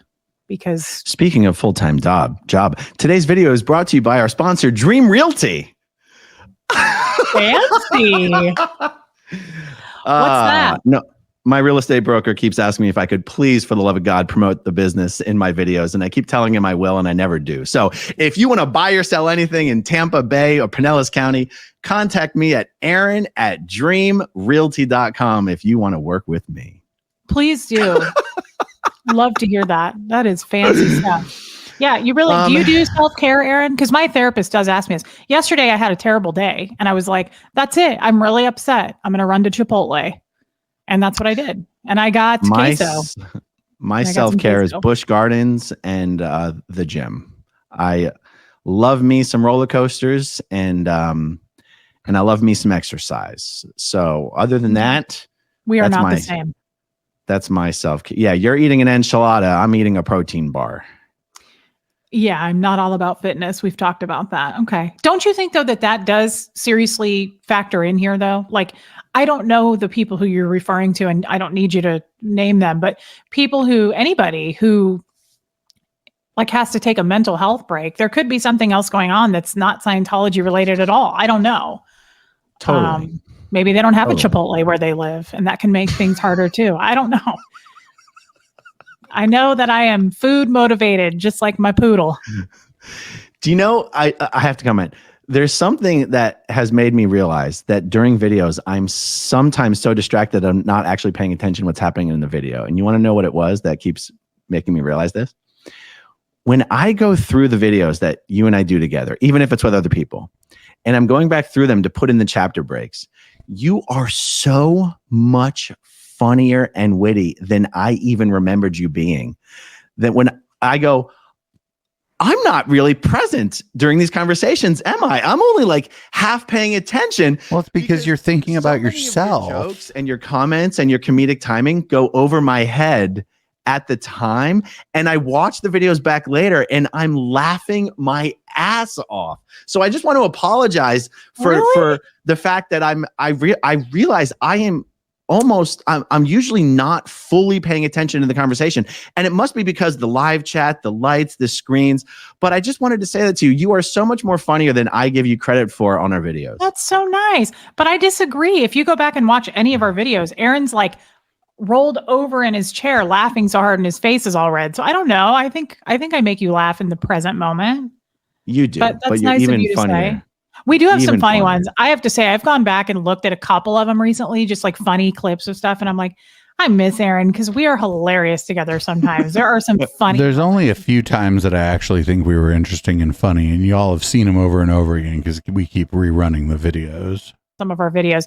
Speaking of, real quick, somebody said on my live, and I don't know how you would do this, but because we're coming up on the anniversary of you outing me, Somebody said I should do a what is that called when a reaction video to our very first video. Like from then to now. Yeah, I know it's not like it's funny or anything, but I mean from then to now, and like basically just looking at, wow, like look where we were. It's only been a year to now. Okay. Again, like the origin story of this is that Aaron doxed her when she was a Scientologist. I don't like Scientologists, but if somebody in here started being like, oh, here's the phone number of somebody from Scientology, you get banned. I wouldn't have to say shit. My mods would just ban you. You should just forget I said anything. Well, the problem with doing a reaction video is our original video was probably a couple hours long. Yeah, could you kind of like make it? Well, no, we've watched hours of content here and talked about it. And find the timestamps of the parts that you wanted to react to. And then I could show you how to like bring that video up and stuff. It's hard to do if you're working off of one screen. For me, it's almost impossible to do if you're working off of one screen. You'd have to be working. I could do this on one screen. It would be a nightmare, but I could figure out a way to do it. If I had a really powerful laptop and I was like on the run from Aaron Smith-Levin or something, I could figure it out. Two screens. Maybe me. It's all about automating things, friendo. Up with a second screen, because then you would actually have a lot of fun doing screen shares and reaction videos. But you need a second screen to be able to do that. Okay, I can make that happen eventually. I mean, okay, and then we are coming up on that year. You know, we are. Let's talk about that afterwards. Okay, well, keep so we can schedule. We got to put something on the calendar. We got to have my people talk to your people. Okay. Sure. The freezing new project of Farsec. When people email you to tell you they can't watch your channel anymore, do they do that when they can't watch a TV show? People have actually written into the producers of television shows. Yes, I get those emails as well. I go delete. It's like I don't need it. I respond. Tell me. I respond. I'm like, okay, well, thank you so much, and I hope you have a nice Christmas. And yeah, it's weird. People will take the time to do that. But it's like writing a bad review on a restaurant. It's like, you're never going to go back. Who cares? I know. It's not an airport. You don't need to announce your departure. Oh, you've got jokes. Lathander Grauklinger. Unsafe could mean not only Scientology watching, Reese. There are a lot of creepy, crazy people out there telling the world where you're going can be unsafe. That's true. But I'll push. I mean, look, there's some basic truth to that statement. But the truth is, the entire world knows that I live in Clearwater, Florida. So anybody who wants to come to where I am already knows where I am. So telling them the next place I'm going, and I think she's talking to you, Reese, more than me. But like, if I tell everyone I'm going to be in X city, that's really not much different than constantly telling everyone that I live in Clearwater. What is Florida, going on? right? What just happened? Oh, your picture froze. You pulled a Sterling. Yeah. Am I here? You're back. I know. Run an Ethernet cable, lady. Yeah. That was weird. Okay, because it froze for me too. I couldn't understand what you were saying. Make sure you don't tell them you're going to a bar, Aaron. Athena. To be fair, though, the police recorded that video. The police in Clearwater, they respond to calls. I mean, fuck the Clearwater police, I'm sure, but Say the last part of what you just said. For me, because I'm constantly telling everyone that I live in Clearwater, Florida, saying like if I'm going to be in LA isn't less safe necessarily for me than the world constantly knowing I live in Clearwater, Florida. Yeah, I don't really worry about it. I also carry a pretty good sized fax machine with me everywhere I go. No, I'm not really worried. I just don't worry about that stuff. I probably should, but I don't. Sarah S. Hi, Reese. I know you were not a public person before coming on Aaron's channel. Has the loss of anonymity been worth it? Thinking about doing a channel for the ADHD community, but wary about that. Sarah S., I don't feel like I'm a public person. I mean, nobody knows who I am. So I guess I have... Lady, finding out your identity would be a matter of taking a screenshot and reverse Google image searching you. I call myself Producer Dave or Gay Dave, but if I've agreed to go on a show in January where they were like, we're going to use your government name. Is that okay? And I'm like, yes. 18,000 subscribers, but nobody knows me in my area. I don't really think about it. I don't know. You haven't been recognized at the grocery store yet? No. You've been name check on the 538 website. I don't know, guys. I feel like these people are truly my friends. It would be trivial to take a screenshot of me and find out my government name. Same with her. I'm not going to do it. I don't care. Do people recognize you where you are? It hasn't happened It was happening more often last year, like at Publix all the time, Costco all the time. But when we were flying overseas for the vacation we took last month, a TSA guy in Orlando that was cool. tapped me on the shoulder and said, "Every day's a great day not to be in a cult." That was And I was so like, cool. I was like, oh, I told my kids, I was like, girls, you're not going to believe this. It would have been fantastic if they would have tapped him on the shoulder and been like, "Hey, I saw you on the Rick Wiles White Power Hour, friendo." Like, I wish you guys were with me. My girls are never with me when someone recognizes me. It's a shame. Yeah, Well, that's good for your girls, I suppose. it's a shame, but that was cool. Yeah, no, I don't know, Sarah. I don't consider myself a public person. I don't know. Nothing's changed, so it's hard to say. Barbara Mangano. Last thing I want on YouTube is to have all the exact same kind of content creators. Exactly, Barbara. Killy Billy. Hey, YouTube. Love Glad I caught you live. Longtime viewer and for the most part, a lurker. Wanted to remind you you're both awesome. And I look forward to watching your videos every day. Thank you for being you. And we love you. If anybody says like anything like that in my chat, I'm going to fucking throw up. Oh, drive-in fan. Can't wait for the next audio recording video. Oh, do you have more of those or we out? We do. We have more. And actually, it's a really good one. I really do want to play it with you. I was going to ask. She means a podcast. She has a podcast. Some of the stuff here goes out as a podcast. She has a podcast. That's fine. Still want to do those because the one I have is, kind of sad. Yeah. Okay. Yes, we definitely are going to do those. Marilyn Honig. Love Marilyn.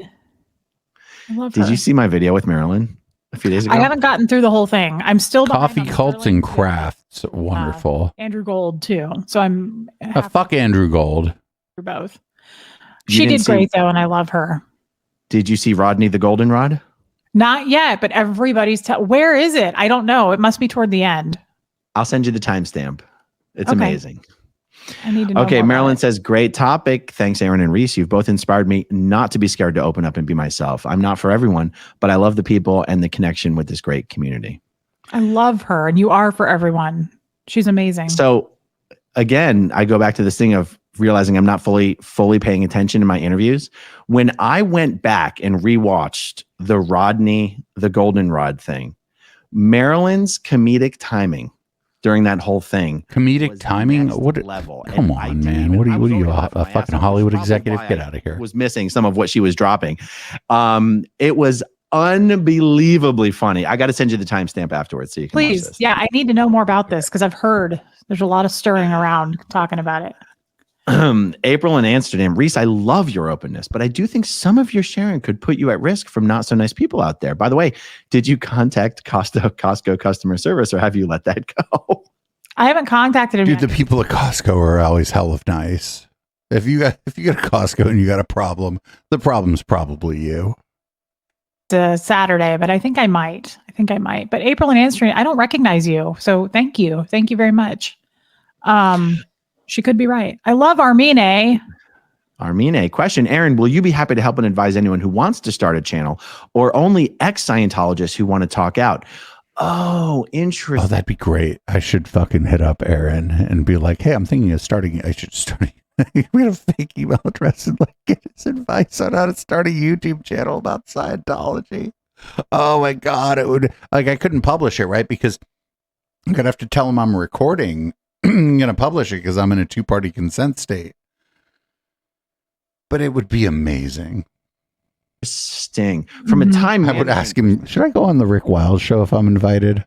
perspective, I'm inclined to say ex-Scientologist. Oh, no, but I'll tell you this. I've received a lot of emails from people who are starting channels who have nothing to do with Scientology, and I've responded to those emails. There's probably a lot of emails I haven't responded to either because it's just... All right, friendo, I literally do consulting now for people trying to build their brand on social media. Mostly bands, actually. It's gotten to a point where it is a little bit overwhelming. But Armina, I'm always happy to answer any questions. Friend, I charge for my time. And I'm somewhat decent about getting to my... Even Patty K pays me for my time, for fuck's sake. Patty K of the Ruffies, good friend of mine, still pays me for my time. emails. So, yeah, I guess that's the best answer I can give on that one. Right. Melanie. I couldn't talk about my trauma all the time, but Reese does it in such a relatable way, and it's mostly about everyday life, which we all connect to. Love that. And I love her. Thank you, Mel. Blake Reed says, I think I can say this with no ego, that the personal issues of ex-Scientologists are not the same as never ends, and working through them is the cause. He's so smart. I that. love Blakey. Yeah. Yeah. Okay. Nat Cat 180. Hey, you two, love you both. To be fair, I think people who say be careful are just worried about you and your safety. The internet can be a scary place. I agree. I'm not actually more worried about, like, I'm not worried about my physical surroundings where I'm at or where I go. It's more the hate mail that I get sometimes that it's like, oh, that's kind of a bummer. Yeah. I do have to say, though, that the fact that we're just as likely to have Scientology private investigators surveilling us in our homes makes... Ooh, I'm fairly certain this guy hired a private investigator to look into me. Or somebody claiming to be a private investigator. I got some weird fucking phone calls. 2 of them I think were Scientology, actually, when I was looking into... Everybody knows what I'm talking about, what I was looking into. But one of them was real interested in what I knew about Aaron.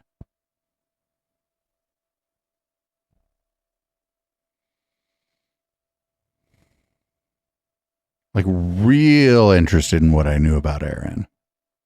Us probably a little... And I don't know if it was even a legit private investigator. I'm just... That's fucked up, man. I mean, I'm happy to do this tonight, but like... what a mess. I was dealing with dueling cults, essentially, I think. I don't know for sure. None of these people would tell me who they were working for. All the people who I think were working for Scientology were at least more fun to talk to. My God. In general about like just random folks. Like, yeah, we already are faced with that possibility every day, and we kind of don't give a damn. Yep. I would say that's true. Melissa Turcotte. We're all human. Oh, Melissa Turcotte. You know what Melissa Turcotte would be? She'd be like Don't forget to follow us on social media for beautiful food and inspiration. That's what Melissa has to say. At the end of the day, let's not forget that. It's true.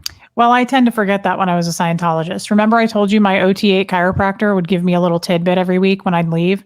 He'd go, remember, you're not a human. There you go. You're homo novus. Debbie Marion, been watching you for a long time. Aaron and now Reese, my first super chat, and Reese is my first YouTuber I've sent an email to.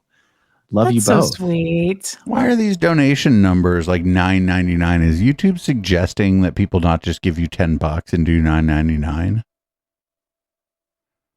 Actually, why is all the shit on my fucking web store like $39.99? Why don't I just take that extra penny and charge $40 for it now that I think about it? Love you, Deb. Ditto, Deb. That's awesome. Oh, Jeff's in the chat. Jeffrey. Look at that cute little Maine Coon. Look at that face. That's a woman.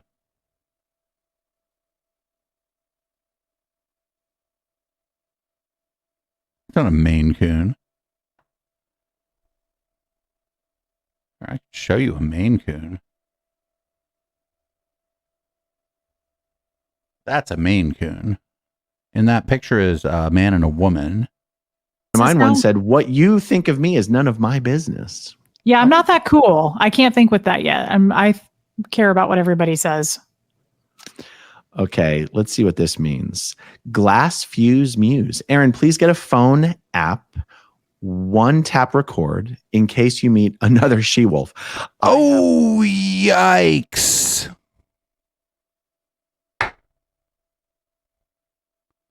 Oh, yikes. Oh, you saw Big Orange on the channel the other night. Media Wench was hanging out with him. One, my mom is nuts. Ideal. What? Ideal as proof. It's a stealth one and can't be seen. Well, thank you, Glass Fuse Muse. I will. Yeah, but there was a video floating around of him trying to stop a she-wolf from recording his interaction with her. It's a video that he's claiming that people are like, oh, there's a sex tape. No, it's a video recorded by a she-wolf of his allegedly abusive encounter with her, actually. Just so we're clear here. Don't you have an Apple Watch? Just do that like I used to do. I do have an Apple Watch. I can be like, get the hens. I don't even have my watch on. I'd be like, you cannot You cannot have, I don't know. Your Apple Watch won't protect you. You cannot have more mushrooms. I don't know what I'm doing. Okay. Who? Get the hen, Satan. The Apple Watch will keep you at bay. Okay. Poor Aaron. Who, what, where now? Love you, Aaron. You're such a great human. And also Reese. She's an angel sent from Xenu. Off topic. Can I pay someone to make a compilation of Reese talking about Gertie and to Gertie? I'm serious. It's great. Of course you can. Always pay You someone to do permission. that. Yeah. Yeah. Please send it my way. Nick, Knack, No Knack. Reese, you are my most important channel that I watched in the last 2 weeks. You've brought me back into Scientology channels. I love your content. Oh, that's nice. I like to hear that because after all the little drama that went on, some people were kind of standoffish from it. I like to hear that. That's good. Just that is come good. back and circle around me and Aaron. Lisa Trimble, how do you learn not to take things personally? Well, that's the funny thing. I take things very personally, just not from strangers on the internet. I take things way too personally. Yeah. Yeah, that's actually the root of the problem here is that the criticism was leveled at you about your behavior and you took it very personally and you lashed out at everyone, actually, in a way that I think makes you look like an idiot. Makes you look like an idiot and it makes you look like an abuser, which was the initial criticism, actually, about you, is that you're an abuser and that you're an abusive person. And you have poor judgment. And then your reaction to the criticism that has been leveled at you has been abusive, and you've shown poor judgment in your response to this. Actually, if I'm being open and honest, maybe I should cry about it a little bit. Maybe clear my throat a little bit. Who knows? See, you can't tell. I wouldn't know that. Oh. Because in one, you say that, but then in the other sentence, you're like, I don't care. I don't care. It doesn't matter. Yeah, that's how you know that he takes everything real personally, when he tells you that he doesn't care about the criticism that's leveled at him. As soon as somebody opens with, I don't care what people think about me, you better bet that motherfucker cares the most about what people think about them. For most of us, it's a mix. Sometimes you don't really care what other people are saying about you, but a lot of times you do. You kind of wonder what they're saying about you. And maybe if you're like me, you wonder if they're right. What if some of the criticism, what if somebody comes to the channel and was to write a review of my channel and they're like, hey, sometimes the channel does good, sometimes it doesn't. And a lot of times it doesn't do good because this guy is doing X, Y, and Z and it puts people off. Maybe I'd think about that a little bit. Who fucking knows? Which is it, Aaron? We need you to tell us. I guess it depends on what circle of friends, Yeah, it just depends who's leveling the criticism. And if you determine whether or not that person's in good faith, have you determined maybe that person, you're going to claim they work for Scientology because they're criticizing you in a way that you don't like? That happened to me. You put yourself in the middle and you've got people who are really your friends and your ride or die friends, and they're not looking to disconnect from you if they find out something they don't like. It depends on what circle what concentric circle of acquaintances and connections we're talking about. By the time it reaches strangers on the internet, it just has no impact on me, really. But everybody in the chat is a stranger on the internet. I like y'all, and I'll take your criticism, actually. Again, I bring this up every once in a while. We're covering that Austin Bennett guy. A couple of y'all, strangers on the internet, were like, "Hey, you've gone a little too far down the rabbit hole on this guy, and I don't really want to watch this anymore." And I was like, "Oh," and I was like, "Maybe you're right." And then you were right. Now we don't do Austin Bennett content anymore. Think about how that happened. It's there are criticisms that I'm not going to be open to. If somebody's like, "Oh, you're too liberal and too woke," well, I'm not really open to that because it's just my worldview. And there's plenty of other places to go. But if it's specific about certain content I'm doing, absolutely. Fucking come at me with that all the time. Please do. Just makes us better, makes us stronger or weaker or whatever. I find it entertaining. I find it it's almost like a social experiment. I will see people who don't know me and have never met me post on certain social media platforms that'll be like, "Oh, I used to love Aaron, but then once he said X, I couldn't watch him anymore." And it'll be something I've never said. And then there'll be tons of responses. Talk about me. I wrote an article that's about to pass 1 million impressions about this guy. Talk about me, Aaron. Something that's not a real thing. And it's almost, I view it and I'm watching it almost as a social experiment. Like, wow, look, I mean, people are responding to something that just never occurred, is not something I believe, is not something I ever would have said. But there's this, I guess this portion of humanity that now truly thinks they know something factual about me, and it's all a myth. And That's you go, weird. Oh, wait a minute. Maybe he won't talk about me because everything I say about him, I come with receipts. And when I'm speculating, I'm pretty clear about that I'm speculating. I would love this guy and his community come for us, honestly. Like, this is where we shine, baby. people you don't know and mean nothing to you, talking about something that's not true and has never existed. And some people might run into that and feel the need to respond or correct it. And I go, but I never said anything to create it in the first place. I couldn't possibly be bothered to correct some people, a false idea held by people I don't know and will never meet. Like, I almost go, it's almost amusing. Yeah. 2 words. We talk about this on my channel. 2 words. We're trying to we're all grasping this over on my channel. Let them. Just let them. Yeah. Just let them. Doesn't matter. Just let them. It's okay. Yeah. It's okay. Just let them. Blake is back. You're both successful in love because you're both more than just ex-Scientologists. Never forget this, friends. Thank you, Blakey. I don't think Aaron is much other than an ex-Scientologist. I think like this is again a function of Scientology is dying. They can't recruit any new people, and there's like less than 10,000 Scientologists on this whole fucking planet. And so that's why all this that's going on was inevitable. Because once the organization that they're criticizing essentially dies and just becomes a real estate scam, which is pretty much all Scientology is, then there's nothing left there.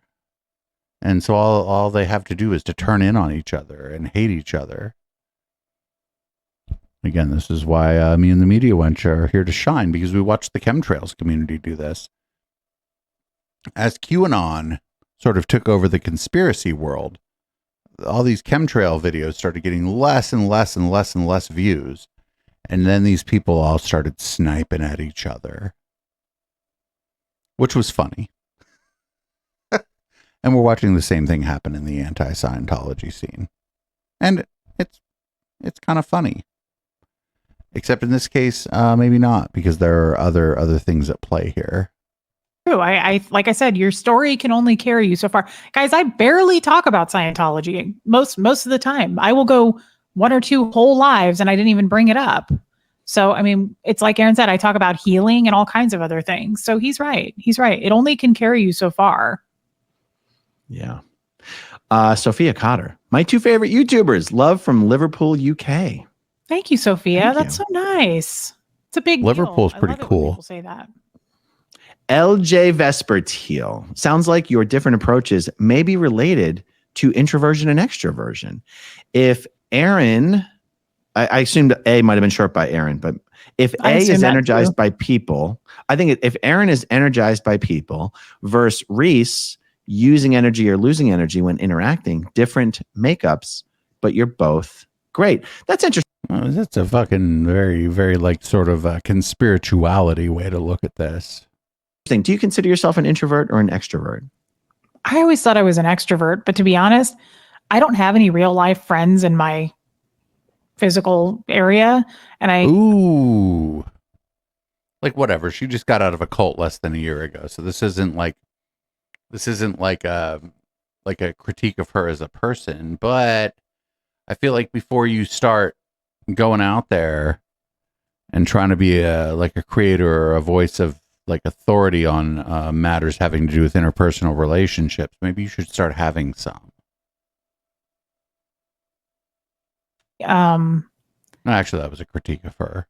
It is what it is. Isn't that kind of more of an introvert? Like, I like to be at home.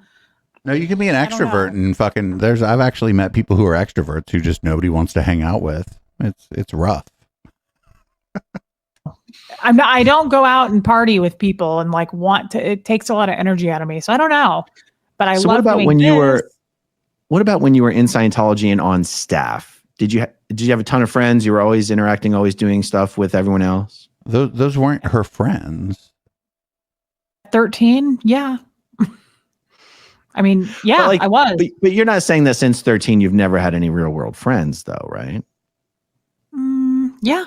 I don't. I'm the most awkward person when it comes to trying to make a friend. No, this lady seems nice, and it feels like she skipped a step. I think Aaron might have something to do with it. Aaron or the anti-Scientology community might have something to do with it. She skipped the part where she like reintegrates into society before she started talking about this shit. That's terrible. It's not her fault. She was in a cult, and she got out of a cult, and then she joined another one. They're like, "Oh, you should do a YouTube channel." It's like, what? Maybe go introduce yourself to your fucking neighbors. I tried to make a friend recently, and I was like, hello, I'd like to be your friend. And she was like, hello, okay. And I said, so how do we do this? Do I come over to your house? Do we ride bikes? What do we do? How does dude, I would go on a bike ride with you if you were my neighbor. We'd have some conversations you would find quite uncomfortable if I knew who you were and what you were doing, but we'd go on a bike ride. I love to ride my bike around. Actually, no, I just ride my bike to get places, but I'd go on a bike ride with a neighbor if they're like, hey, I don't know anybody, and I see you riding your bike around. You want to go for a ride? I'd be like, fuck yeah, let's go for a ride. How does this work? I don't know. It was super awkward, and I was shut down because she was like, yeah, no, we'll get together. And then I tried one more time, and she was like, yeah, definitely. I was like, forget it. I don't want to do this. Never mind. I'm put myself out there. But that's like, what, like, what are you interested in? Like, for me, it's never been a problem. And I may be speaking from a place of privilege here, but I've always been into music. Where I live now, there's not like a music scene, but just 20 miles up the road a bit is San Jose. I know all the people in the San Jose music scene. And when I moved to San Jose, it was the first thing I started to do. I was like, oh shit, there aren't DJ shows. Well, let's go to the rock band shows. And I went to the rock band shows, and I met all these great fucking people. And it wasn't, I'm nothing special. I just started showing up and like talking to people and shit. Like, yeah, like this is bad for her. This scenario is bad for her. Not going to chase I you. wonder. It's not like if people here, like if people in my community feel disconnected from society and stuff, I don't want to be like, I don't want it to sound like I'm shitting on you or whatever, because I'm not. But the best thing you can do is find some like things that you're interested in the real world. Even if you're not into, if like there's a venue down the way where they have rock and roll shows, go to the rock and roll show. You don't even have to like rock and roll, but you're going to go there. You're going to be like, people will be like, oh, what'd you think of the band? You're like, oh, I'm not really into the music, but I'm having a good time tonight. Boom. Now you're going to make a friend, aren't you? I'm going to ask the live chat, and I'm actually going to look at it here. The way Reese describes herself, incredibly socially awkward in the real world, but no problem telling the world everything on the internet. Does that make her an introvert or an extrovert? That's Isn't there above one my in the pay middle? grade. There's like a middle one. Isn't that called A something middle-vert? else? A what? A midvert, a middlevert. The live chat. Siggy Freud, see, like, and I don't know anything about you, but if you go mow your neighbor's lawn, actually, you might. That's not the worst way to go. Maybe make friends with your neighbor. You go do something nice for somebody. I have an opinion on this. What is wrong with the internet? A talkative introvert. Reese is definitely an introvert. Oh, followed by Reese is an extrovert.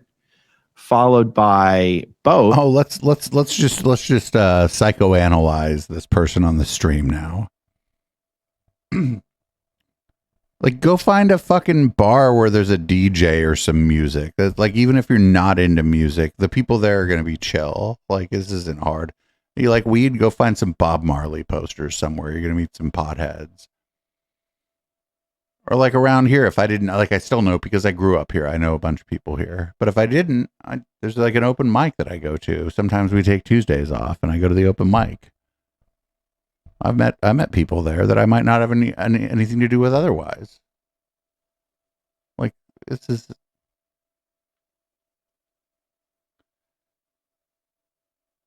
But like, skipping this step and becoming a public figure straight out of a cult is like a bad idea. Followed by no clue. And an ambivert. Yes, that's it. Is that both? Also, I think like my best friend, I don't have best friends. I think my last boyfriend might have been an introvert. Rory might have been an introvert. He was like kind of outgoing when we were out. But I think like we were together, we were out and together, and he was kind of saying that, hey, you know, when I used to go to the bars or whatever, and I wasn't with you, I was like, I didn't talk to anybody. I think it was because I was talking to everybody, and he was there with me. This is weird. Like social interaction is weird, and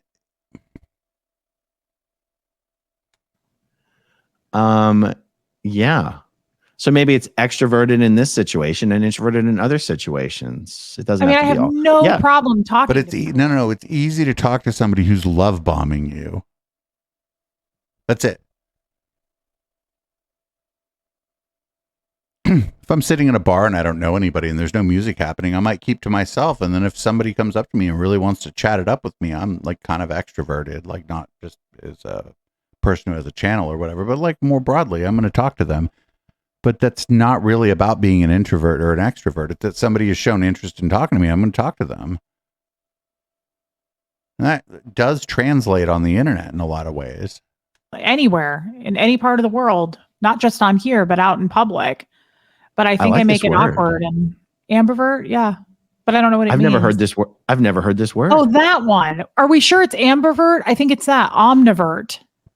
I'm my mouse looking in isn't the working. chat and there are so many people saying ambivert. Well, can somebody give us a definition, please? I don't know what it means.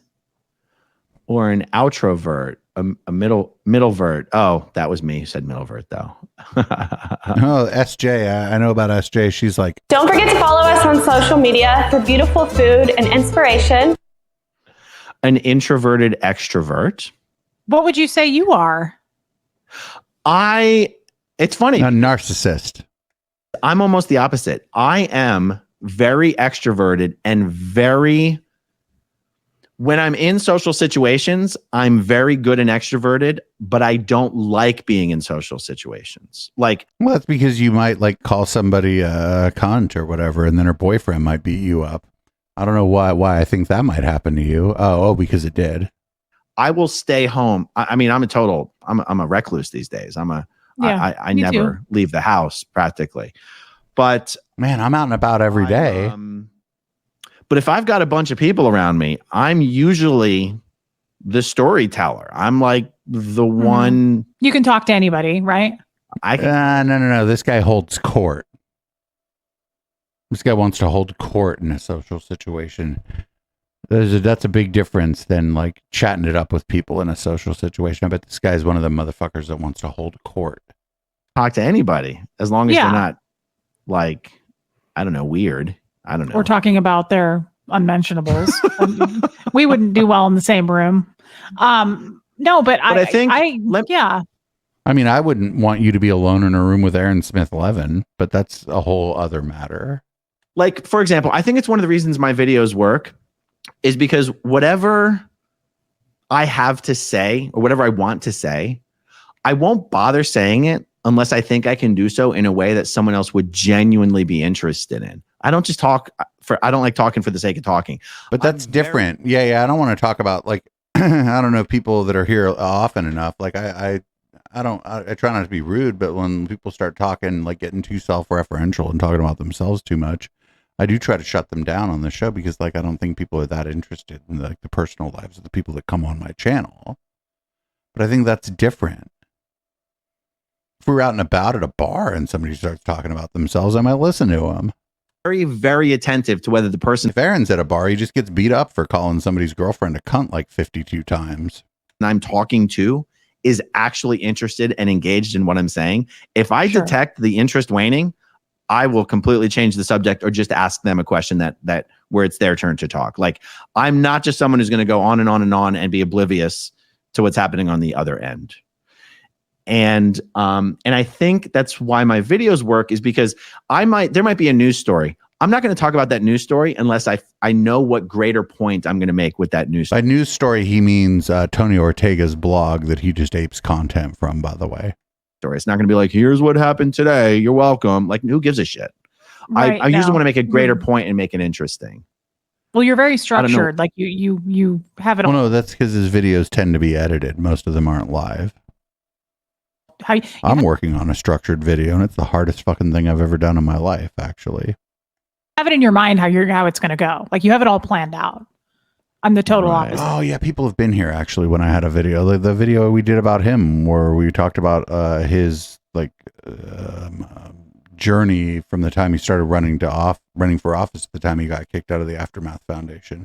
I definitely had a structure for that video in my head beforehand. Even had notes and shit. Barb is saying fake news, and I feel like she's talking about something I said. No, you just have fucking weirdos in your chat, friendo. Probably that you're an introvert. Like you stay at home. Well, these days I stay at home.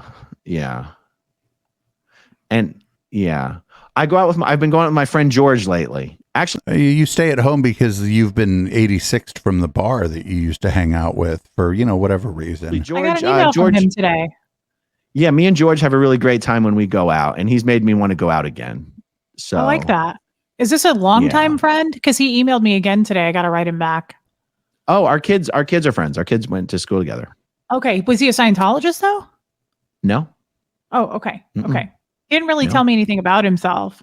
But George is born and raised here in Clearwater, so he knows all about Scientology. Lady, stay away from George. I wouldn't be surprised if George started a YouTube channel called Growing Up Around Scientology, because me and George could have some fantastic conversations. That's hilarious. I bet George don't want to go on this guy's channel. Love that. That's Yeah. right. Because he said he was maybe going to start a channel. That's right. Yeah. Do you think, Aaron, that because of our upbringing in Scientology, I don't want to rope you into this because it doesn't apply to you, but do you think I'm awkward because of that? Like, because we're so under a flashlight all the time and constantly having to tell everything. There are no secrets ever, being written up all the time, being told on all the time. I feel like that's one, why I have no boundaries, and two, why I'm super awkward when some people are like, oh, you just said that. And I'm like, why? What was wrong with what I just said? Do you think that comes from an environment and no? My personal opinion, no. And here's why I say that. I think there's a lot of parts of my personality that for a long time I have felt came from Scientology. And I think I'm not giving credit to the fact that so much of our basic personality was going to be there no matter what. And Scientology biological doesn't really deserve essentialism. credit necessarily for bringing out what might be the good parts of our personalities, and may not deserve the credit for what are some of what we might for ourselves consider the worst part of our personalities. I think so much of our basic personality is just inherited, but I mean, for many people they might go, I wonder what he thinks about IQ tests. that way. But I'll give you an example. I've always felt like it's going to be hard for me. Okay, I'm a pretty good communicator. I would say yes, definitely. I've tended to go, Scientology made me that way. I don't feel that way anymore. Oh, I see what you're saying. Like, just because Scientology and my experience working for Scientology is what put me in a situation of having to get used to speaking in front of large groups of people doesn't mean Nobody watches my channel, so I don't have that problem. Scientology gave me that ability. I could have gotten that ability in any other circumstances where I was forced to get used to speaking in front of large groups of people. It's not Scientology that made me a good communicator. It's being forced to speak in front of large groups of people that made me a good communicator. Thank you, Matacool. I mean, that's a very specific Matacool will be watching my channel, and that's all that matters. thing that I'm referring to. But like, I'm not someone who ever got used to talking about private things in auditing sessions. I avoided auditing sessions like the plague. That actually makes sense because you don't like talking about personal things on your channel either. Unless he can cry about them and make it about how he's a victim, and then he does. Right. So you never got used to that. Like you never got used to sitting down in the chair I'm and on just the cans kidding. and I just felt forced. The door was locked. We've actually, like this year, we grew more than any other year. We grew more than any other year this year. It's not uncommon for me to be sitting here talking to 150 people now. So that's nice. There's no getting out of there anyway. So I just laid it all out there. Yeah. Huh. Okay. Okay. Were you able to keep any secrets then? Like, could you keep some things to yourself that like no one knew about you? There's nothing. Yep. Oh, okay. See, they know The everything. entire about time I was in Scientology, the entire time, maybe only twice in an auditing session did I ever even have to talk about the solo 2D assist. Twice. The what? Ever did I ever actually have to spit out something like that. And I mean, that's usually the first thing people offer up in auditing sessions. Yeah. Yes. I didn't talk about that a lot, to be honest, but yeah. Okay. Interesting. It's an interesting question. You were both you were both likable in a big way, but also treat us with respect. Fuck Fuck off, I person who love just Panko. gave him $50. They just got this motherfucker made like just in super chats. This guy made $1,000 on this stream easy. Treat us. Oh, you're both likable in a big way. I think it should say and treat us with respect, unlike others. It goes a long way. Yes, that's true. Yeah, shitting on your audience is definitely YouTube suicide. I do that all the time. I also neg my co-hosts. For sure. I would, yeah, I would say that's absolutely accurate. You wouldn't think that would need to be explained to anybody, but you know. Paula Puffer says they need to F off into the forever. Oh yeah, that's your phrase, isn't it? I guess I say it a lot. Who's they? Into the foreverness. Not a sheeple. Reese, I've wanted to tell you for a while that Aaron accidentally outing you is possibly the best thing that. Again, Aaron published this lady's phone number while she was a Scientologist. Fucking, this is horrible. Could have ever happened to you and us. Thank you, Aaron. Love you both. Never That is change. so nice. Thank you for saying that. I totally agree. That's so nice that this guy like put my phone number up on his live stream while I was part of a high control and high demand group. So nice. I'm really glad that happened. What? I absolutely agree. Jen Nelson, whether together or apart, you both bring a lot to the table. Thank you. Thank you, Jen. Melissa Turcotte, the Scientology drama is my new Real Housewives. Don't forget to follow us on social media for beautiful food and inspiration. Sterling Tompkins, the Reese's emotional support human, says, "Oh God, not these two again." Tarkina Meyer, okay, Scientology morality is the lowest possible standard. I found your channel way before I had ever even heard of any of the others. Reese, you were growing because you entertain your audience. Yep. That's so nice. Thank you. Thank you for saying that. What do we have? Linda Indrisi. Both of your channels, I love both of your channels for different reasons. Yeah. My friend's channel is Post Scientology Philosophy. Oh, Jason and I are doing a video later today. Oh, Jason Horvatic. You know what? Me and Jason were supposed to do. Oh, good. Thanks for giving out this guy's fucking government name. Thanks, Aaron. Great job. He's like a Jason. Fuck off. And I had to cancel last minute, and we've never connected again. But I want to do a whole lot of more videos with Jason. So Jason, I'm not ghosting you. Email me. I just everything got away from me. That's awesome. Oh, so does that mean, does Linda also have her own channel? Do you know Linda? No, not at all. I don't recognize her name at all. Okay. I do recognize her name actually. Oh my God. Well, now we know Jason's last name. Reese, I'm sorry I snapped at you the other day. That's hilarious. That's the What are you laughing story. at?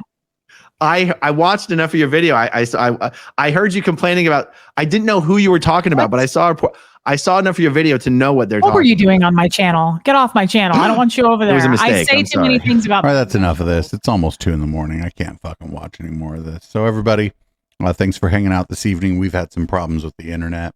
I do want to thank our raiders from earlier this evening. Let me look down through here because we did have a couple raids this evening.